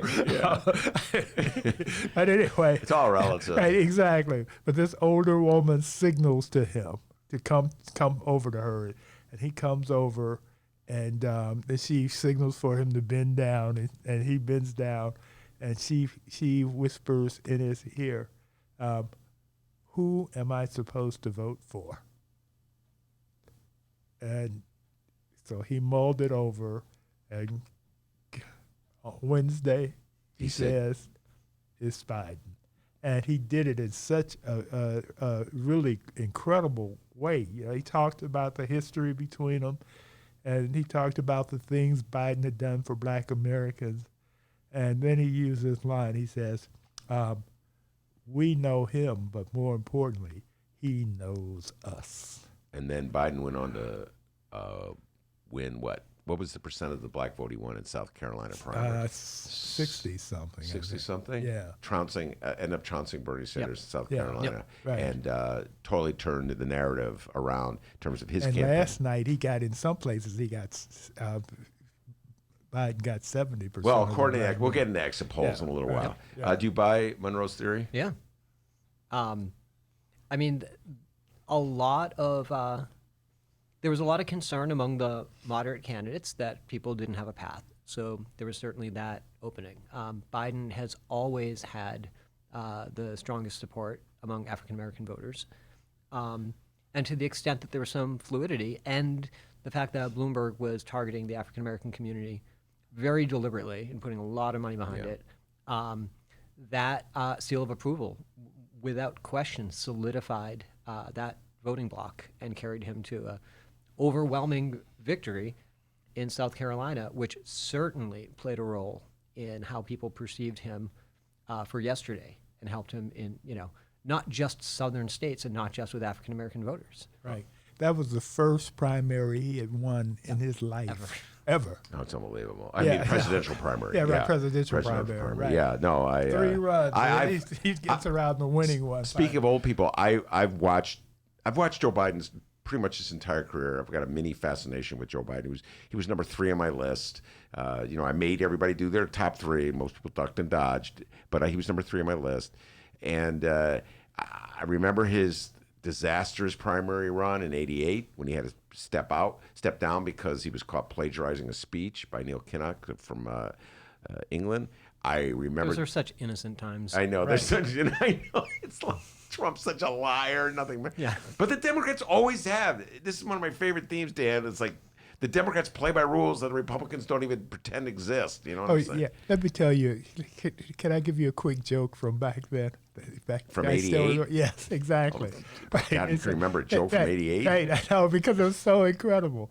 Okay, you have Jimmy Carter, Richard Nixon,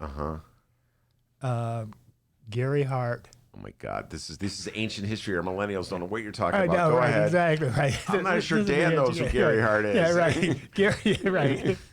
the monkey business. He knows who Dan is. Exactly. The Gary Hart, if you don't believe me, follow me around. Right, Gary Hart. Exactly. Yeah. And Joe Biden. Yeah. On a ship. Okay. The ship is sinking. Carter says, women and children first. Yeah. And Nixon says, forget about the women. They said it a different way. Yeah. And Gary Hart says, I have to say it. Screw the women. Yeah. Not forget about screw the women. Yeah. And Gary Hart says, do we have the time? And Biden says, do we have the time? Oh, I'm really glad we sat through that show. He'll be at Zany's this weekend, Monroe Anderson. The joke is straight that he to Saturday Night Live. All right. So your takeaways, Dan, from yesterday as to where this campaign is heading. Like, what are some of the themes and trends that you saw yesterday that give us a sign of what's to come? I think so. Building off of what happened yesterday, and then going back to the topic that about the state of the race and how things project, there's no question that Biden had a big boost. He had a huge event in Texas that where they were just rolling out endorsements, and Amy Klobuchar, Beto, they all spoke for him. They had a ton of elected officials up on the stage, and he narrowly won Texas, which is a pretty big deal. And they're pushing forward the idea that that Democrats have made him the nominee already. We've come together. All of the language that he's been using are subtle digs at Bernie, or not so subtle. But the problem with the theory is that at any given time through this whole race, or any other race that we've looked at, whoever has the momentum at that particular moment says, see, it's all over. But the momentum shifts. The momentum moves all the time. And so to conclude that because right now Biden has a lot of people supporting him and has some momentum, that can't turn around, I think it's a little premature for that. That doesn't mean that Bernie will surge. Bernie has done things that have, I think he did a good job pushing his ceiling from like 20 to 30%. Right, but it's still at 30%. That's the problem. But he has not had the opportunity to have that side-by-side comparison. And look, I think people, get concerned about Biden's gaffes. I think sometimes people get overly concerned about them because they feel that they know him. So when he says something stupid or incorrect, they just go like, well, we know what he meant. Yeah. Right. But we haven't had the opportunity to see them side by side.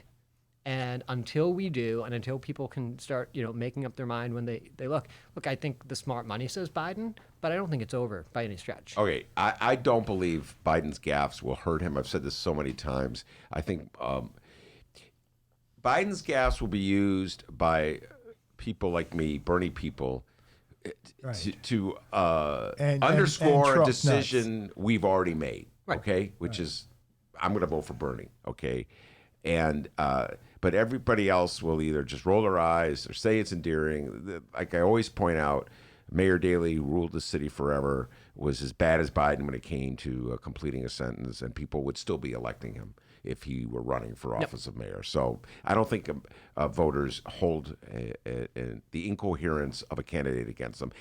Obviously, that's the case with Donald Trump, who's just virtually incoherent all the time. So I don't think that's going to be a problem. So the issue is, the challenge to Bernie is, what can Bernie Sanders do at this stage in the ongoing primaries that raise beyond 30%, get him beyond that 30% where he just seems to be lodged. He's talked about getting more voters to show up who never voted before. It hasn't happened.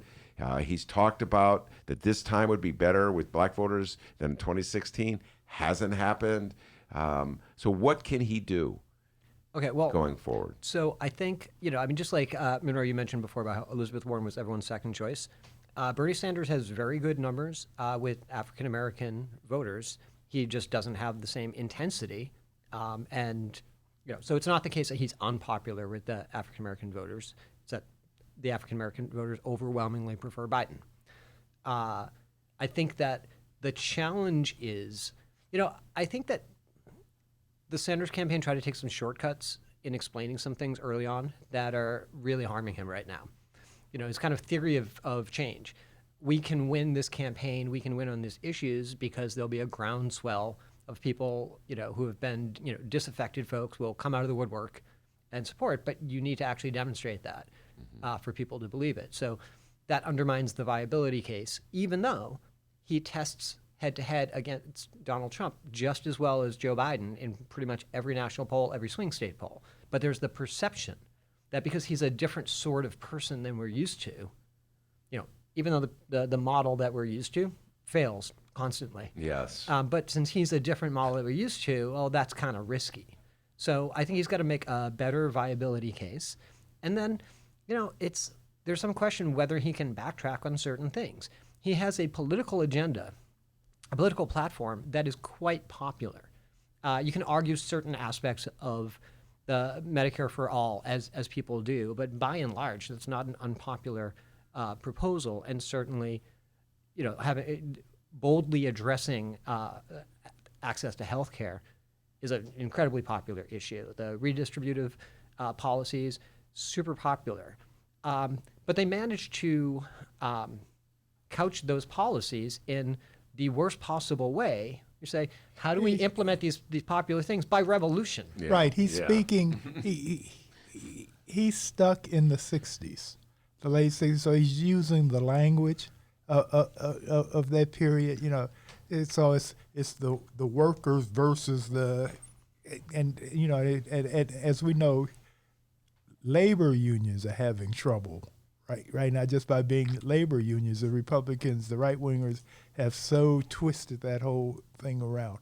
And he's talking about the workers versus everybody else. And he's using language from the 60s, revolutionary language from the 60s, instead of updating it. Because he can make the same points, but just figure out a way to make it where it doesn't sound like he's in the 60s. Well, here's the challenge, and Dan, this gets at to what you were just saying.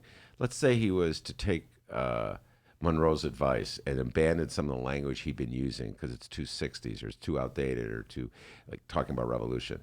How can he make that argument at this point without looking like he's, like you said, backtracking? That's excuse me, that's the challenge. And I think he's attempted to do it. There's you notice this every once in a while. So after the I believe it was the South Carolina debate, in the post-debate interview, he very calmly sat down and said the words. He closed the debate with this, but then he expounded upon it. He said, "Nothing I'm proposing is especially radical." Right. Now the problem is that he has decades of framing these things quite differently from that. So he's kind of late getting to that point. But to go back to Monroe's point about the language of the 60s, what is infuriating is the politics of the 60s is quite in vogue. Yeah. The issues, Yeah. the want for really substantial change. The language needs to be updated, and it would be enormously popular. So whether he can transition to that sort of thing is a big question. And then, he can't have... and it's his challenge because, I mean, if he used a different language, he'd still be saying the same thing. And so it would be difficult for people to say, oh, he's flip-flopped or something like that. But it needs to sound more like now. Well, put it to you this way. When at the debates, when Bernie Sanders would talk about the need for Medicare for all, which he did all the time, either Klobuchar or Buttigieg or Biden, or there was other centrists who were in the race have long since left, would come back and say, how are you going to pay for this? And Bernie would say, we need a revolution. Right. And it's such a vague response. Right. And it always kind of irritated me because, I mean, it's so easy for me to second guess what somebody's saying under the lights. But I always wanted to be more specific. Like, well, we have this military budget that's $750 billion. It's not like an either or thing. We could shift that over to pay for it. I mean, anything. I think there's a attitude that they have where they want people to be focused on, we want to go in this direction, not that direction, and people agree with that. But then people go, well, whoa, I've got a couple concerns. And they go, well, we don't want to talk about the concerns, so they ignore them, when, in fact, most of the concerns people have, whether it's about viability, whether it's about implementing something like Medicare for All, they can be addressed. Yeah, or with insurance, for example. He talks about Medicare for all. And the counter to that is, well, there are 140 million people, whatever the number is, that have insurance, and sometimes in unions, who they fought hard to get, and they don't want to give it up. Where a better argument would be, how many of you love your insurance company? And most people don't. I mean, even if you have a good policy, you don't love the insurance company because it's still outrageous, the copay. I mean, there are problems with it. And if you lose your job, you don't have it anymore. Well, all right, Dan, what Monroe says is at the heart of the debate that's been going on in the Democratic Party in this campaign season on this very important issue. And the centrists, to a T, have declared that Bernie's leading them to disaster, electoral disaster, by insisting that people give up their private insurance plans. And I've watched the Democrats move right on this issue. That very first debate, I can't remember which network staged it, everybody had to raise their hand. I think more hands were in the air with Bernie, where then gradually the hands came down. There was only one. Initially, there was only one hand that wasn't in the air. Yeah. Buttigieg flipped. Amy Klobuchar. Well, I think she may have been actually one of the. Yeah. I don't even know if she was on the stage then. But Kamala Harris, remember, she said, "Oh, I didn't understand the question." Remember that one? Right. And I just watched one by one. All of a sudden, Pete Buttigieg became outspoken. He didn't just flip; he just became outspoken. This is disaster. We can't, like Monroe said, people are going to give up their private insurance. They love their private insurance, blah, blah, blah, et cetera, et cetera.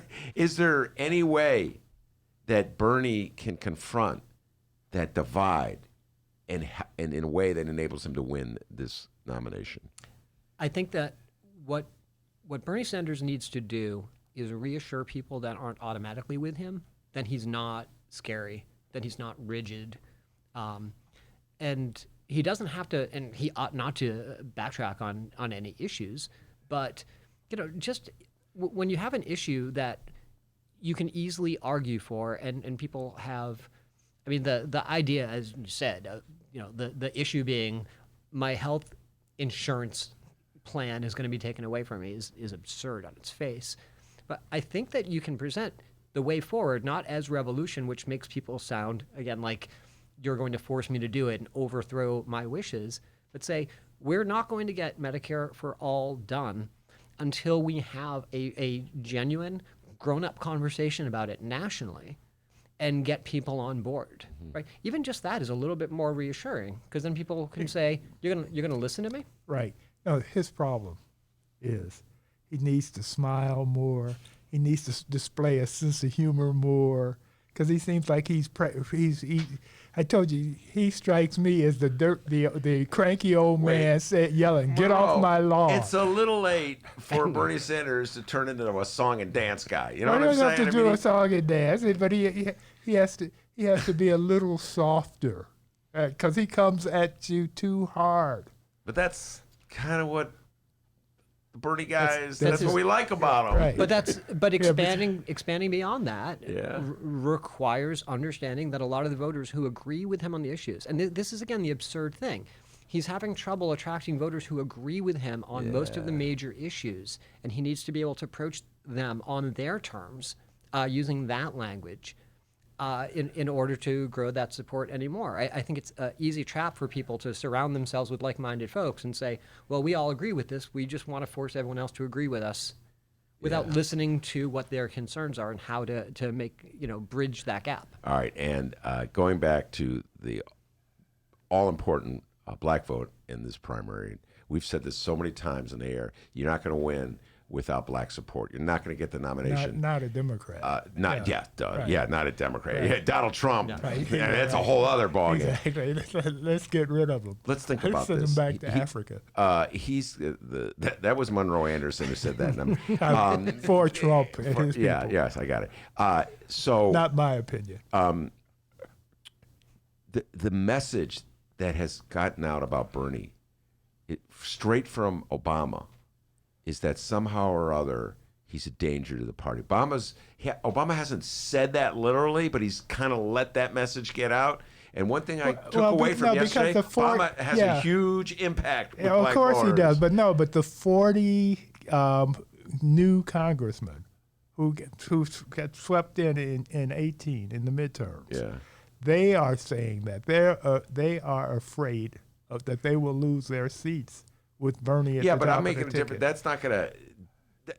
Okay, that's a Rahm talking point. No, it's true. But, you're not going to believe this, I'm sure. Sometimes Rahm is right. Right, exactly. Sometimes he knows what he's talking about. Take a chill pill, man. Definitely the views and opinions of Monroe Anderson are only those of Monroe Anderson and do not in any way reflect those of anybody in this room. Right. Now, maybe a couple people. Right. All right. So... do you see there's a strategy that he can employ to build his support in black voters? I think that it's going to be difficult with the African American voters more than other groups. It's not a question of getting to a place where he can win the black vote. If he were competitive with the black vote and commensurately picking up with white voters, especially more moderate white voters, he could be competitive. Mm-hmm.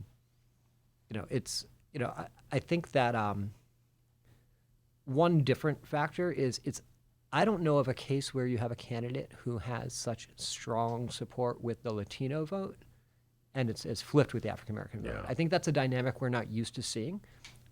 With Chuy the Democratic Garcia primary. versus Rahm Emanuel 2015.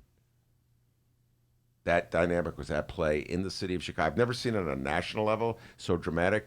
2015, the city of Chicago, there was a mayoral runoff between incumbent Mayor Rahm Emanuel, who Monroe loves more than life itself, versus Chuy Garcia. I voted for Chuy. Confession time. You're competing for my comedy spot. Monroe doesn't really like Rahm. I'm just teasing. But anyway, in that race, I would say 80% of the Latino voters in Chicago went with Chuy. And what was it, Monroe? Like 60% of the black voters went with Rahm, something like that. Right. So it's kind of a similar. I mean, that's I think less of a stark difference than what you have with Bernie and Biden with the Latino and black voters right now. It's an unusual situation. Do you have an explanation for that? No. Monroe, do you have one? That we were asked that at the promontory, and it was Del Marie Cobb, me. I mean, we were like, we didn't know how to answer that. One of the MSNBC News Hispanic commentators said that the reason that Bernie is popular with Hispanics is because of his free college and his immigration laws, policies that he wants to change. There was a third one I can't remember, but it's very specific to them. You know, with the whole immigration, shipping them back to Mexico or wherever. I mean, you know, there are people. I was joking about my going back to Africa or something, but I don't worry about that. Yeah. That's a real concern with Hispanics. And it's having a terrible impact on their children because they're worried about whether their parents will be here or not. And that's a moment where Bernie's, one of his strengths, I think, is his conviction. He doesn't back down. Right. So he's he's out there just vehemently opposed to Trump's policies. And Obama/Biden, because Biden was the vice president, their position on immigration issues was not solid gold, by the way. There were a lot of deportations during the Obama era. Right. So I think that you're absolutely correct. That's a instance, but it doesn't work. Like, for instance, on the crime bill, where Joe Biden, as a senator, was linked to the crime bill, the Clinton crime bill. It did so much to incarcerate so many black people in this country. Yeah. But he's not paying a price for that at the polls right now with black voters, Monroe, at all. Not at all. Yeah, well, actually, with a lot of younger African Americans, right, exactly. He absolutely is. Right. But the age breaks for the African American vote has been very skewed older. In other words, this is another problem Bernie faces. In other words, younger people aren't showing up, is what you're saying. Yes. Well, and the thing is, with younger blacks, they have to worry about Biden's crime bill and the impact of it. You know, they saw older blacks, their parents and what have you, impacted by it. Yeah. Older blacks, it's come and it's passed. It was a screw up. The thing is, when they introduced it, crack cocaine was hitting the streets. A lot of crime was going on, and they were pressing their black representatives to come up with something to impact that. That's a very good. 1995 was a much different time. Well, and the other, I mean, when you think about the composition of the Latino voters and the African American voters, the Latino community is younger overall, and newer, and there are fewer long-standing political institutions that are tied to other politicians who have those long-standing institutional ties. Right. The NAACP is for Bernie, just for Biden. Yeah, for Biden. I'm not surprised. Yeah, right. I was gonna say what? Something happened that I wasn't paying attention. No, my B's get mixed up more than once. Dan Cohen, Monroe Anderson, thank you very much. I know you guys will be back as this campaign unfolds.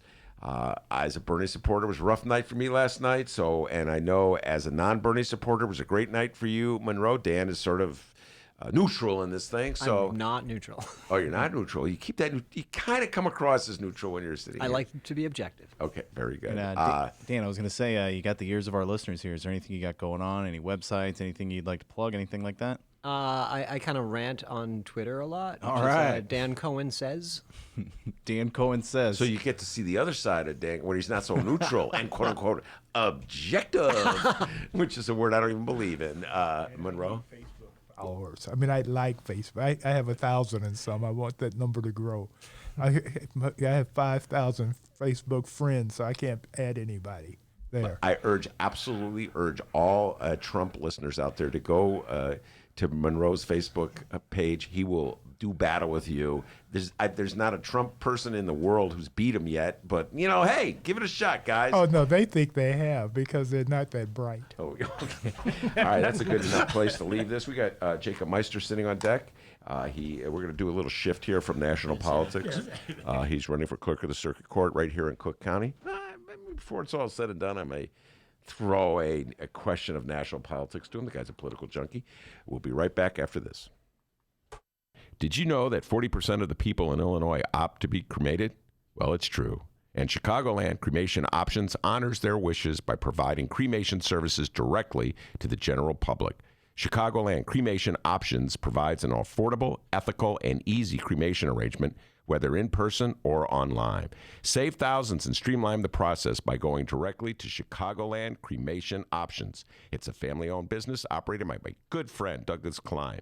Here's how you reach them. ChicagolandCremationOptions.com. One more time, ChicagolandCremationOptions.com. It's Chicagoland's adult entertainment playground. It's the world-famous Admiral Theater, 3940 West Lawrence Avenue. The Admiral is homegrown from Chicago, and it's the most conveniently located club in all of the city. 15 minutes from the O'Hare Airport in downtown Chicago Loop. Voted Chicago's best strip club, the Admiral has showgirls galore and a variety of adult entertainment shows. The world-famous Admiral Theater, open every day from 7 p.m. to 6 a.m., 3940 West Lawrence Avenue. For events, showtime, and other information, visit AdmiralX.com. Must be 18 years of age or older to enter.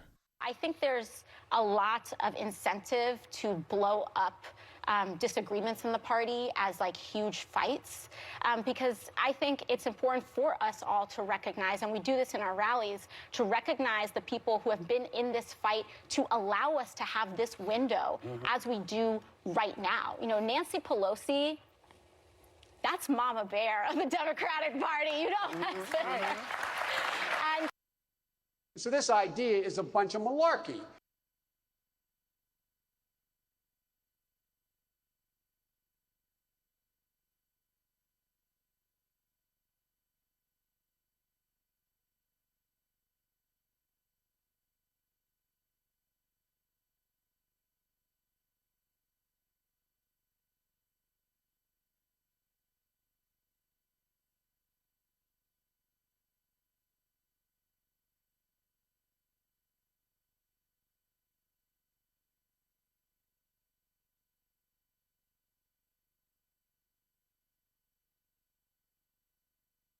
Attention for a moment.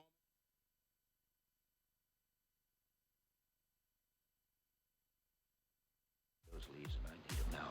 They'll be assigned to closers. Oh. Have I got your attention now?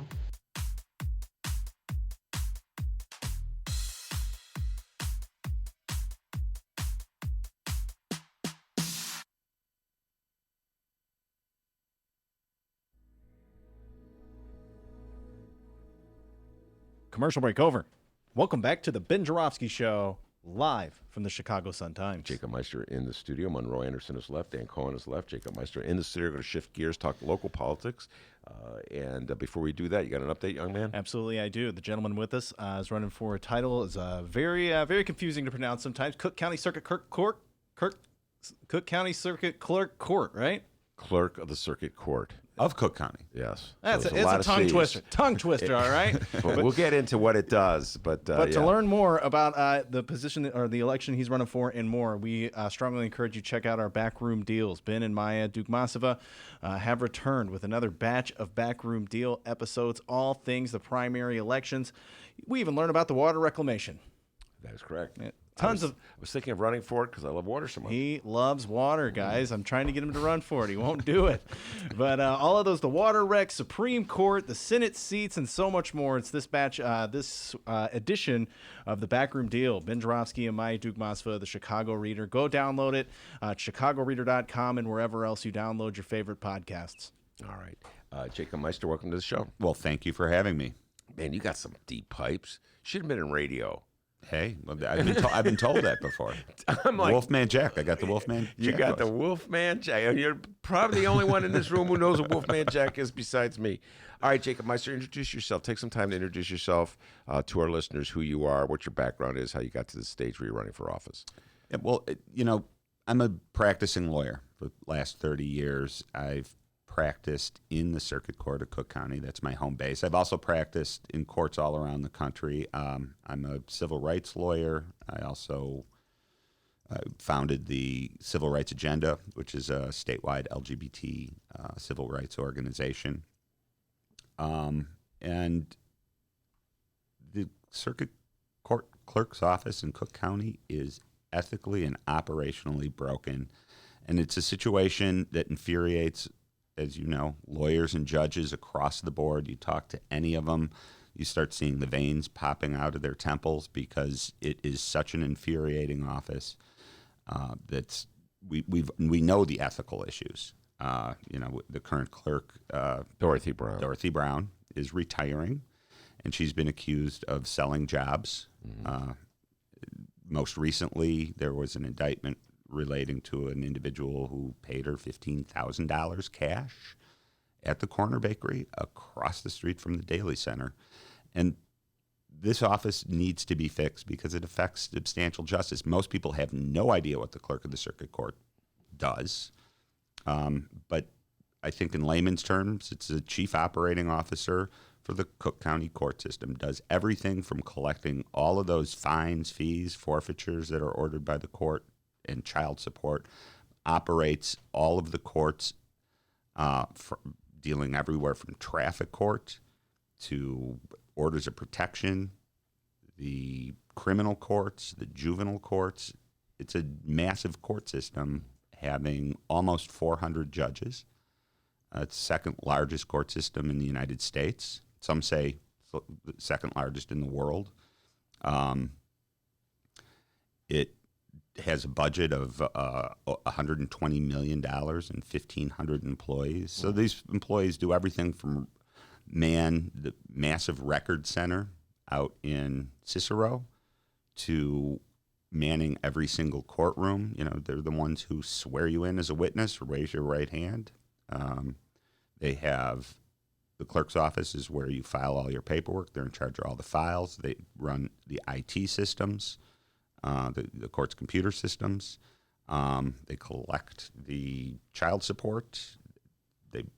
It's a massive job, and when the clerk of the Circuit Court doesn't do his or her job, it has a ripple effect through our entire system. The clerk's office is who gives the orders to the Illinois Department of Corrections to either release a prisoner or hold a prisoner, tells them what their sentence is.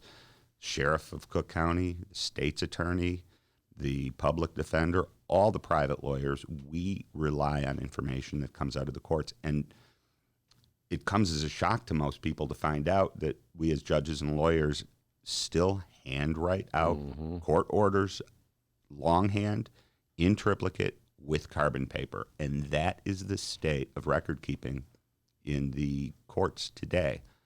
And that means that there's a big paper jam that stands in the way of everyone else's ability to do their job. So I, as a lawyer, can't just go online and pull down the most recent order or what's going on in the case, find out in a concise way, like I can in almost every other jurisdiction in this country.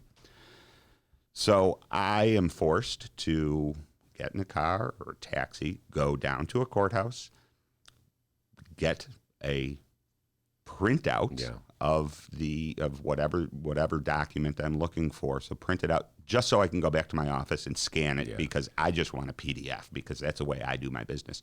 And when you multiply that times the 1.5 million cases that are pending in the circuit court at any given time, you're talking about millions and millions and millions of paper records, and that interferes with everyone's ability to do their job. So the Department of Corrections ends up holding prisoners because the paperwork's not making it to them, or there's inaccuracies in the way it's been entered into somebody's computer system, or the clerk's office loses files regularly. All right, this is one of those classic cases. We were talking about this earlier about Chicagoans and Cook County voters not really following. They're not.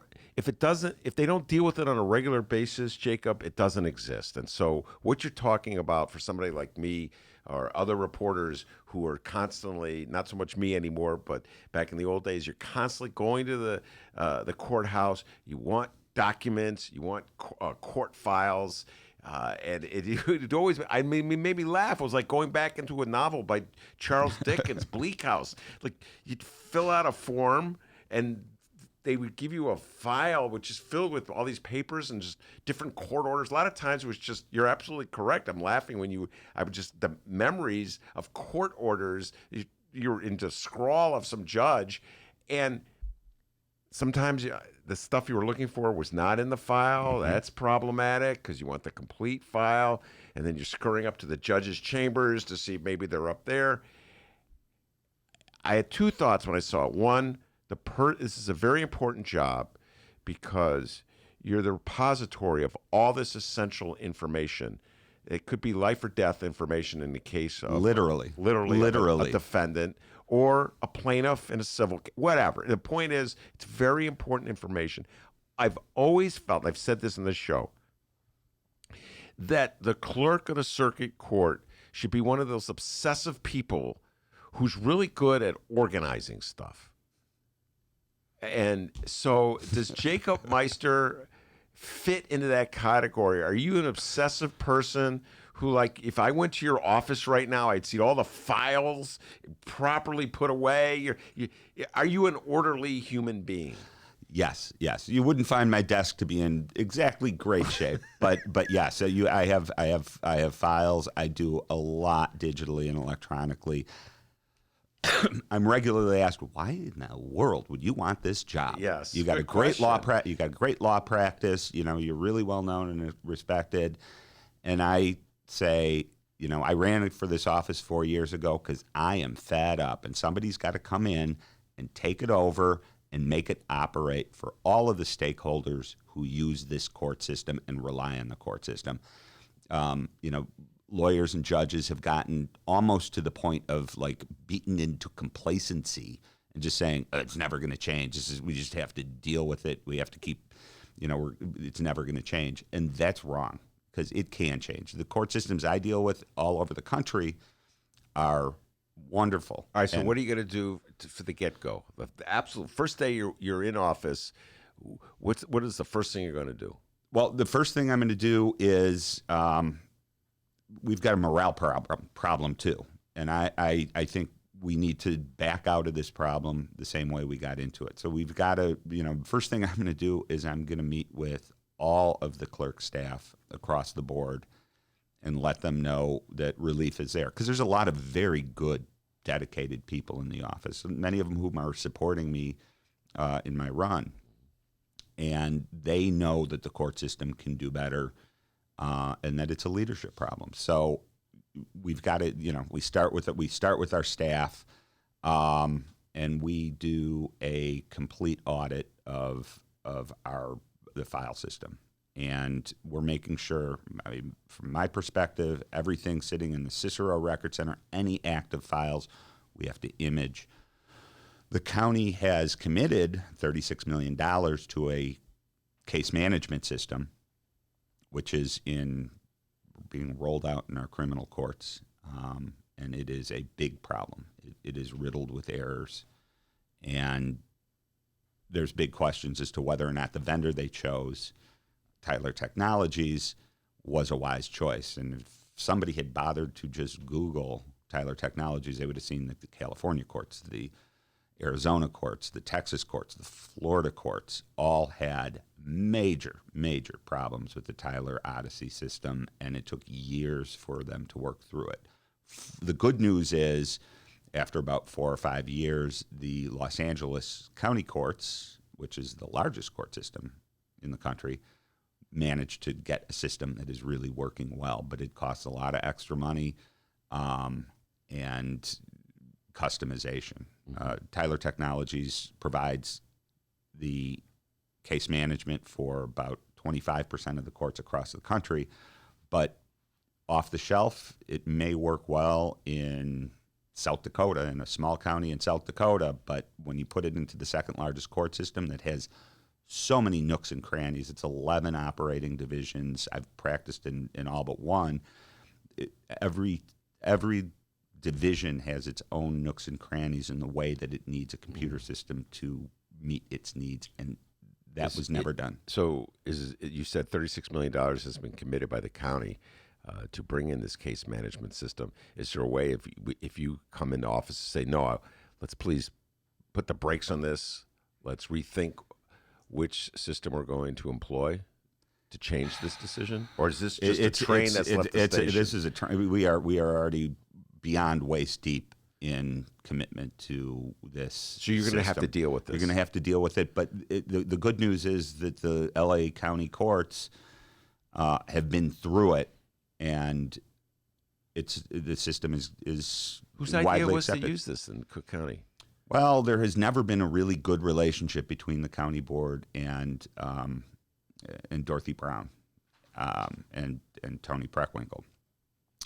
What happened was, and this goes back in history, the Supreme Court wanted to go to an electronic filing system. And you have to understand there's a difference between electronic filing, which is what users do to get files filed, and a case management system, which is what captures all that information, indexes it, and keeps the records. So the first step was to put in place an electronic filing system, and because Cook County was the largest court system in the state by far, the Supreme Court really wanted the Circuit Court of Cook County to take the lead. Well, that never happened, and there were years and years that went by. Dorothy Brown finally hired one of her big contributors, a company called Online Information System, OLIS, out of Alabama, to put in place what was a voluntary electronic filing system, not a mandatory electronic filing system. And they ended up collecting a lot of money. So she took the position of, this is the vendor we're going to use. They've developed this system. We've got to use it. And the Supreme Court wasn't having any of it. So effective about a year and a half ago, Supreme Court, well, it was before that, the Supreme Court made a deadline for implementing mandatory electronic filing, which was effective July, after a few extensions, July of 2018. And they selected Tyler Technologies to provide that service. They being the Supreme Court. Yes, they mandated that and it was going to be it's a statewide system, and Tyler is coming in doing it. Because they weren't going to go with online information systems, which was the solution that Dorothy Brown was offering up. I see. And they went with a vendor that, it's 25% of the courts use across the country. So how bad can it be? It's pretty bad. It's pretty bad. It's a system that is, I should say, when it first came out, it hardly worked. Now, a year and a half into it, they've tweaked it and customized it. It's still frustrating to use. It kind of does the job in a very clunky way. The people I feel worse about is the pro se litigants who now have to mandatory file anything, and to try to navigate the online filing system is horrific. A pro se litigant is someone who represents themselves. Correct.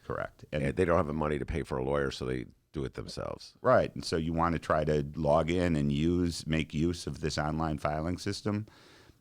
the only way you can get instruction is to travel to one of the court locations. The wait times can be a couple hours, 3 hours, so you have to a half day just to file your paperwork, whereas you used to be able to mail it in and then they'd stamp it and get it back to you. And so we've created a barrier to justice in trying to put in place another barrier to justice. On top of all the other barriers to justice that already existed, having nothing to do with computers. Correct. There have been a lot of barriers to justice that existed in Cook County, throwing people into jail who didn't keeping them there because they can't pay their bond. You lost a file. You have people sitting in the. As a matter of fact, the reader is the one who did the whole article on the prisoners who are sitting in the Department of Corrections, sometimes for years, and their appeals can't move forward because the clerk can't locate the file. And the appellate defender's office, which is the public defender for appeals,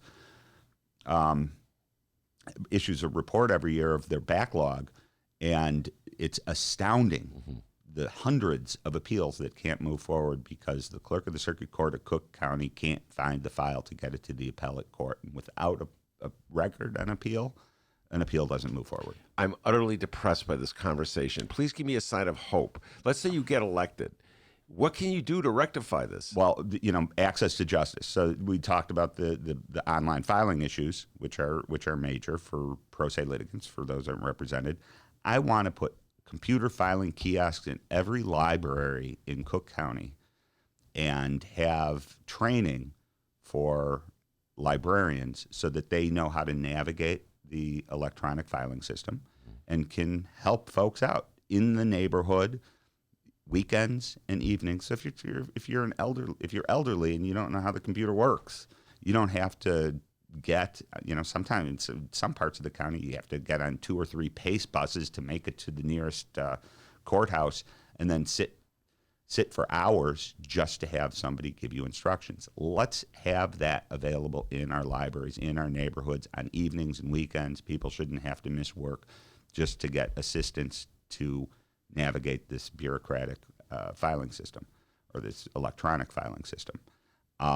So it's really common sense approaches to how does our court operate moving forward. I mean, you mentioned going down to Daly Center and pulling your hair out trying to get files. I mean, I've been through it a million times. The customer service is horrible. But as we're moving into an electronic era,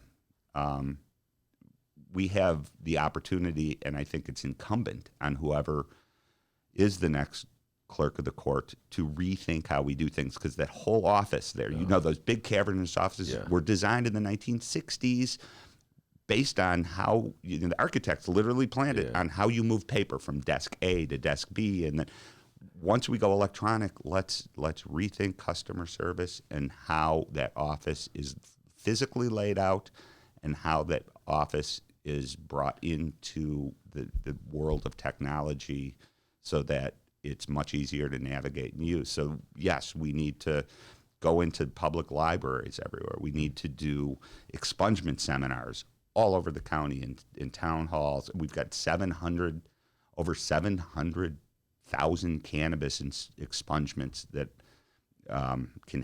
need to happen. And the only way we do that is by doing outreach and going into the communities and making sure that we're communicating with people as part of our criminal justice reform and just social and just justice reform in general. We need to make sure that the clerk's office is accessible, because that is the point of access for folks who are eligible for expungements and need to know mechanically how they do it. And having one expungement seminar a year is inadequate. We need to do it all over the county constantly. Now, Jacob, you said you ran 2016, correct? Correct. Against Dorothy Brown, the incumbent, correct? And she was victorious in that primary, correct? Yes. I feel like a lawyer. I'm in a room with a lawyer, correct? You're leading the witness. Where am I going with this? I have no idea. At what point did you? No, okay. It's all of a sudden I just felt my inner lawyer going. I'm going to correct. Yeah, correct. Now where am I going with this? So that's correct. Oh, thank you, Robert Mueller. All right, so my gripe against voters in Cook County and Illinois. We've already joked about this earlier, so we were talking about a state rep race where people really aren't paying attention. And so, they like one candidate supported by Lori. All right, I'll vote for her. Another candidate supported by J.B. Pritzker. All right, I'll vote for her. How are you going to break through? 2016, people knew the name Dorothy Brown. Anybody who had anything to do with the court system as a lawyer knew it was a completely dysfunctional system. So if there's any logic governing Cook County voters and the way they deal with these essential elements of their life, they would have ousted Dorothy Brown for incompetence. And I say this is a guy who voted for Dorothy Brown for mayor in 2007, okay? I'm just putting that out there, all right? I would do pretty much vote for anybody over Richard M. Daley. That said, how do you break through to voters and get them to realize? It's like forcing them to eat their vegetables. This is important. You don't know about this, but this is an important office that controls so many documents that people need to have access to if they're going to navigate the criminal justice system or our civil system. So how do you get through to people in an election like this where you're trying to get them to realize how important it is to vote for this office or vote for somebody that can turn this office around? Well, you bring up a very good point, because we've got a ballot that people are going to be faced with that has 250 something ballot positions on it, and it's daunting, particularly for people who are known as low information voters. They show up, they're like, okay, I'm going to vote, and then all of a sudden they see, oh, this is not just the presidential election. This is not just members of Congress. Oh my God, what is this? I've got this, like, I don't know anything about this office. That's what happened in 2016. As you recall, Hillary Clinton, everybody in politics was assuming that by the time of the Illinois primary, Hillary Clinton was going to have it sewn up. Yep. And we are going to have nothing but what are known as high information voters, those who research things, they know. Those were my voters. Those are the ones who look at it and go like, oh, wow, this office is important, and here's all the, we really need to clean it up. Dorothy Brown's, corrupt, and we need to get her out of office. What happened is Bernie Sanders was around, and you had a lot of enthusiasm around the presidential election, and then people went down ballot, and they voted for the ones whose name they recognized. So there's about 600,000 of those voters who showed up who just checked off the Dorothy Brown name because they didn't know that that the FBI had come in and seized all her electronics, that there were, all the accusations and the shady dealings. Unfortunately, the clerk's office runs in the presidential cycle. So much is determined, every 4 years by what's happening at the top of the ticket. That's what drives the clerk's race. I've been a proponent of two things. One is to separate out our local elections from those national elections and have a separate primary so that people can focus in on our county races and our judicial races. At the same time? No, you say we do it in June or in August. And that would just have a separate election, not this whole big consolidated where you're having the presidential just taking all of the oxygen out of the room, so that voters who are higher information voters are going to show up and they will vote for the judicial races there because it's important to them to vote, and those are going to be the educated voters. We go down to judicial races, which there are, there's 15, 18, like 20 judges on there. Yeah. People don't have any information, and they end up, just voting on, this name sounds good, and I'll vote for the Irish name, or I'll vote for the Jewish name, or whatever it is. Yeah. And that really affects our justice system in a profound way, and so. That's one option. The other option is, and it comes right out of the Illinois Constitution, which is that the Constitution says that every county has a clerk of the circuit court, and the clerk shall either be elected or appointed by the circuit judges. Now, people don't even know that there's almost 300 full circuit judges in Cook County, and they all have a vote, and they get together and they vote on the appointment of associate judges. They vote on the appointment of a chief judge. and it's a democratic closed ballot process, and that is a very intriguing option for the clerk of the circuit courts. The judges are definitely in the best position to be able to say, yeah, we want these courts to operate. We want our trains to run on time, and this is a clerk who is going to get the job done. And it gets the yuck politics out of the clerk's office, which is really what's bogged it down for decades and decades. The patronage. All right. If I had a choice, I would go with your option A over your option B. I believe in more democracy, not less. So, listen, the judges themselves are a byproduct of a selection system that's controlled or has traditionally been controlled by the Ed Burkes of the world. So I'm not sure I would say the judges of Cook County are the best choices to determine who should be the clerk of the circuit court. Just throwing that out there. Right. They're politically insulated. However, once elected, you're there. And the judges become much more independent and removed from Ed Burke, from the Ed Burkes, because they don't depend on Ed Burke to retain their jobs. They run for retention every 6 years, and the voters, we've had Coughlin was the first one since the 70s who was bounced. So there's political insulation there, and the judges just want the trains to run on time, and that's the job of the clerk. Yeah. Just keep the trains running on time. And right now, it doesn't. It doesn't work. So it affects them in really profound ways. I was just in court a couple weeks ago, and one of the judges, who I've known for many years, looked at me and said, "Mr. Meister, this is another day. I have no files in my courtroom at all. It's been all week. It was a Friday afternoon. It's been all week." She jokingly said, afterward, "Tell me what this case is about. Do you have any of the papers with you? You can show me." I had my file there.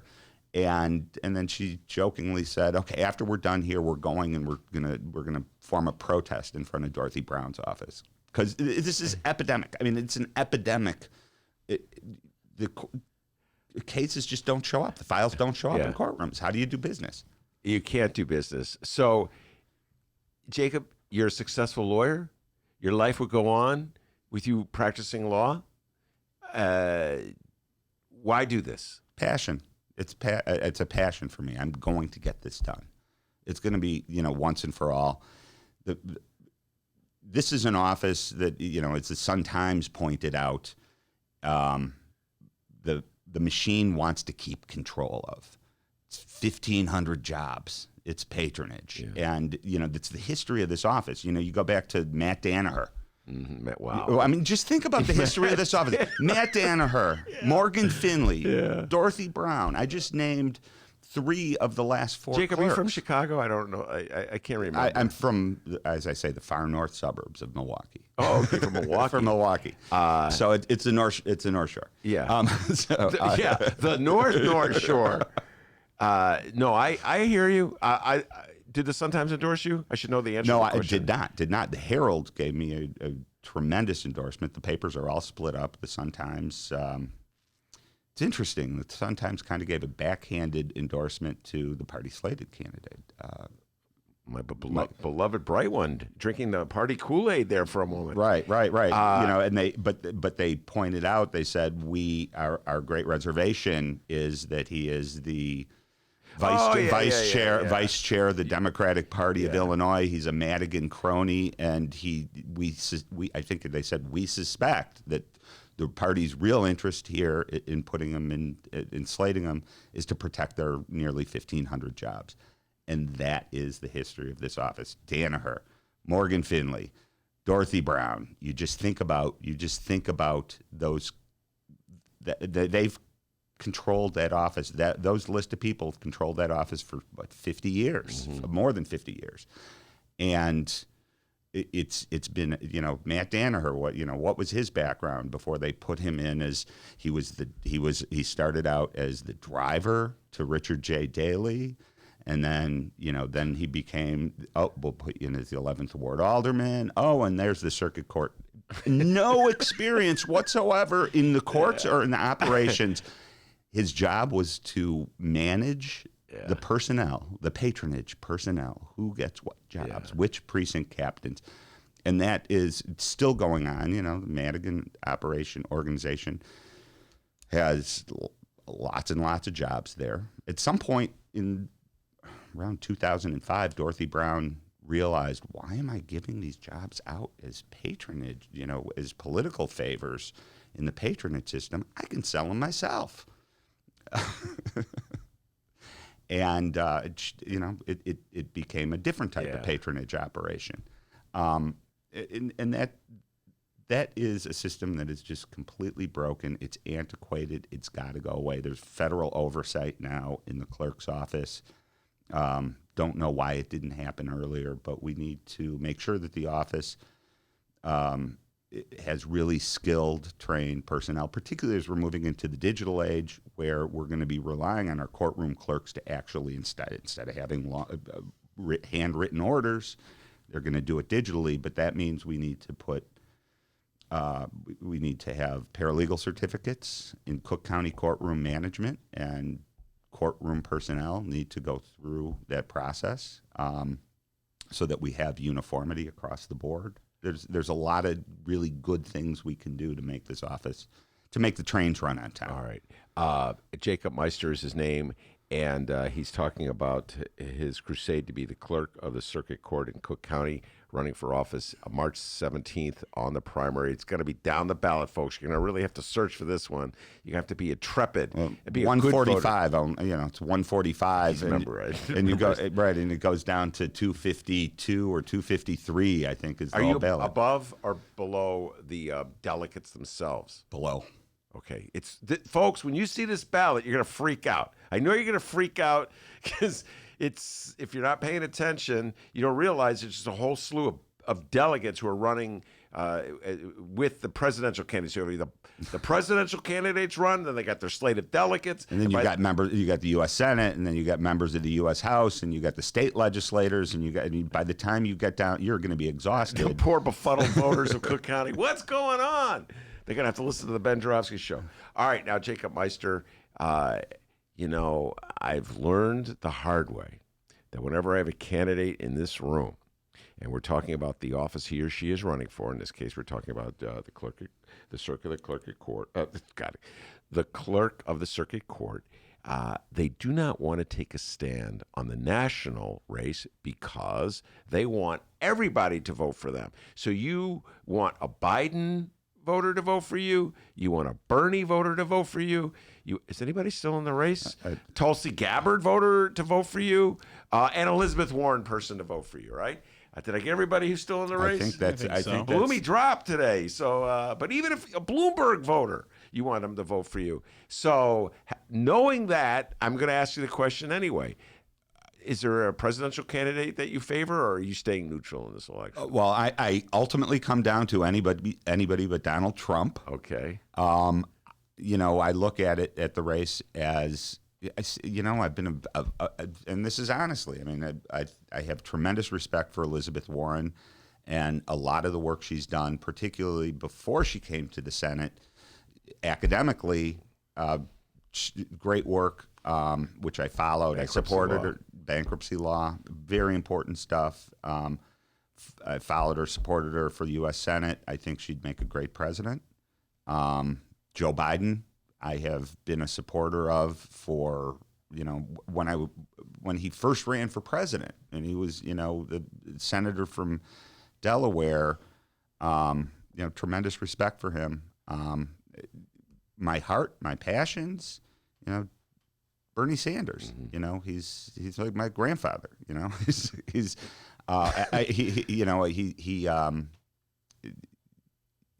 I'm a progressive. I'm a progressive, and you know, I know that it becomes too divisive in our party, and that concerns me. I think we need to be united. Whoever gets elected, we need to say we've got to get rid of Trump.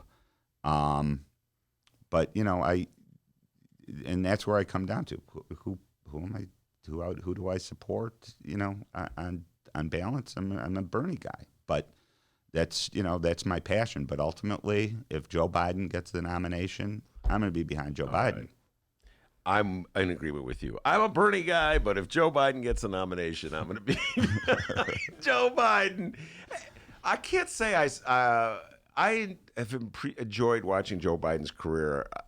Like Jacob, like you, I'm a political junkie, and we're about the same age. Maybe I'm older than you, but we've been watching politics basically for the same era. So I remember Joe Biden in the 80s at the Anita Hill, Clarence Thomas hearings and stuff. So I've been watching Joe Biden's career. So I do get a kick out of Joe Biden, I have to say. He's an interesting, colorful politician. Let's put it that way. He is.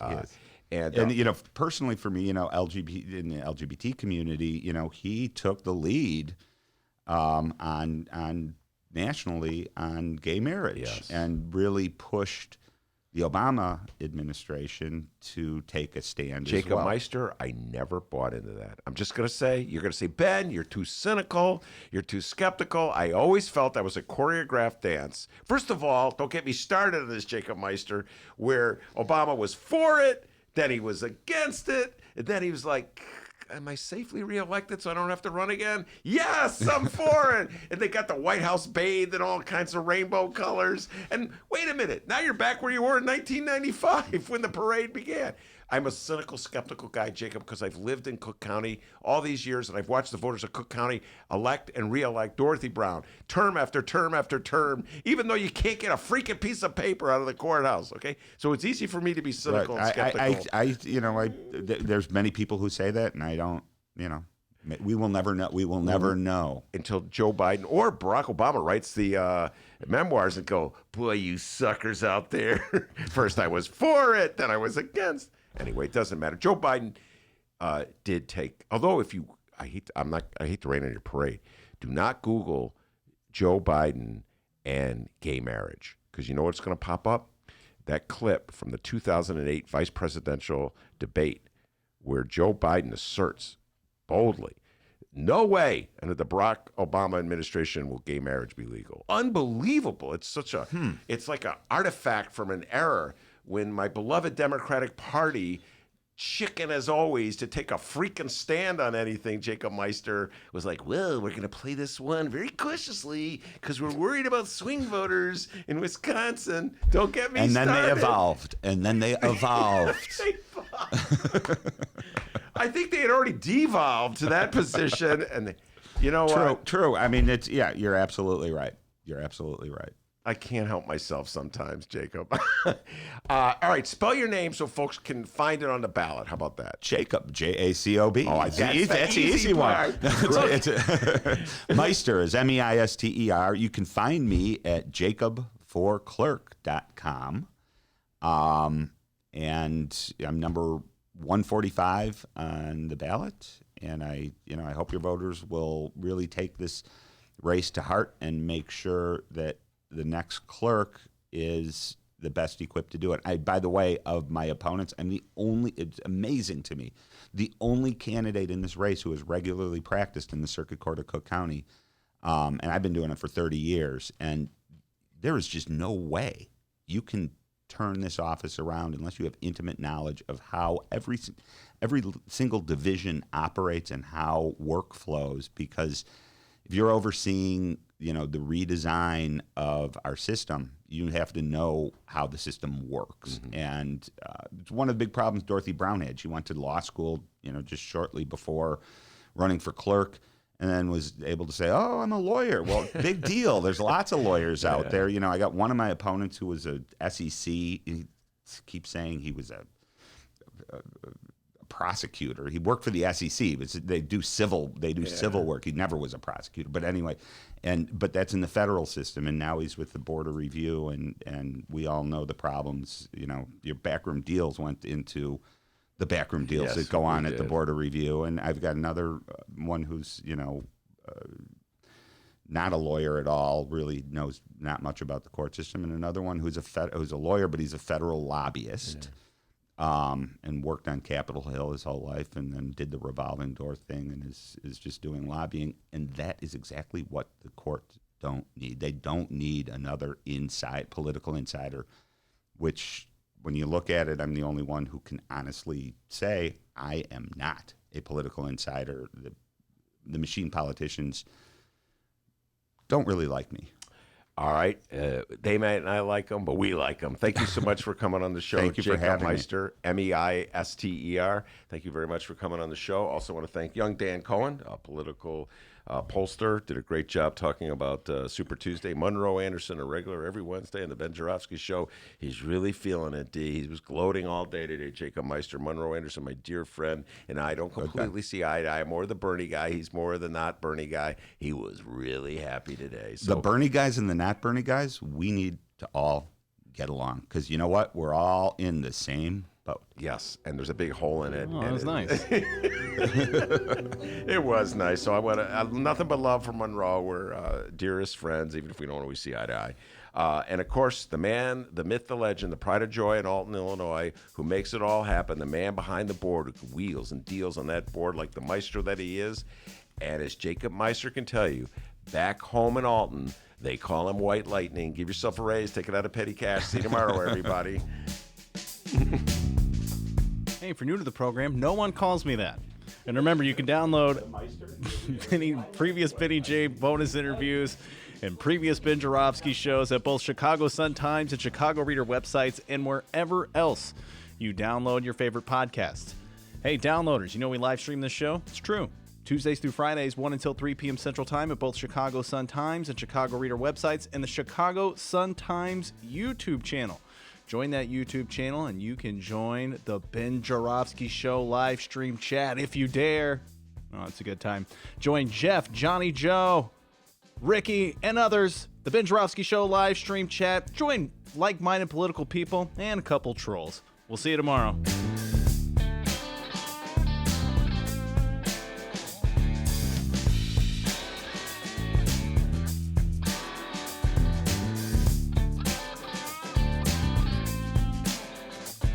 Take it.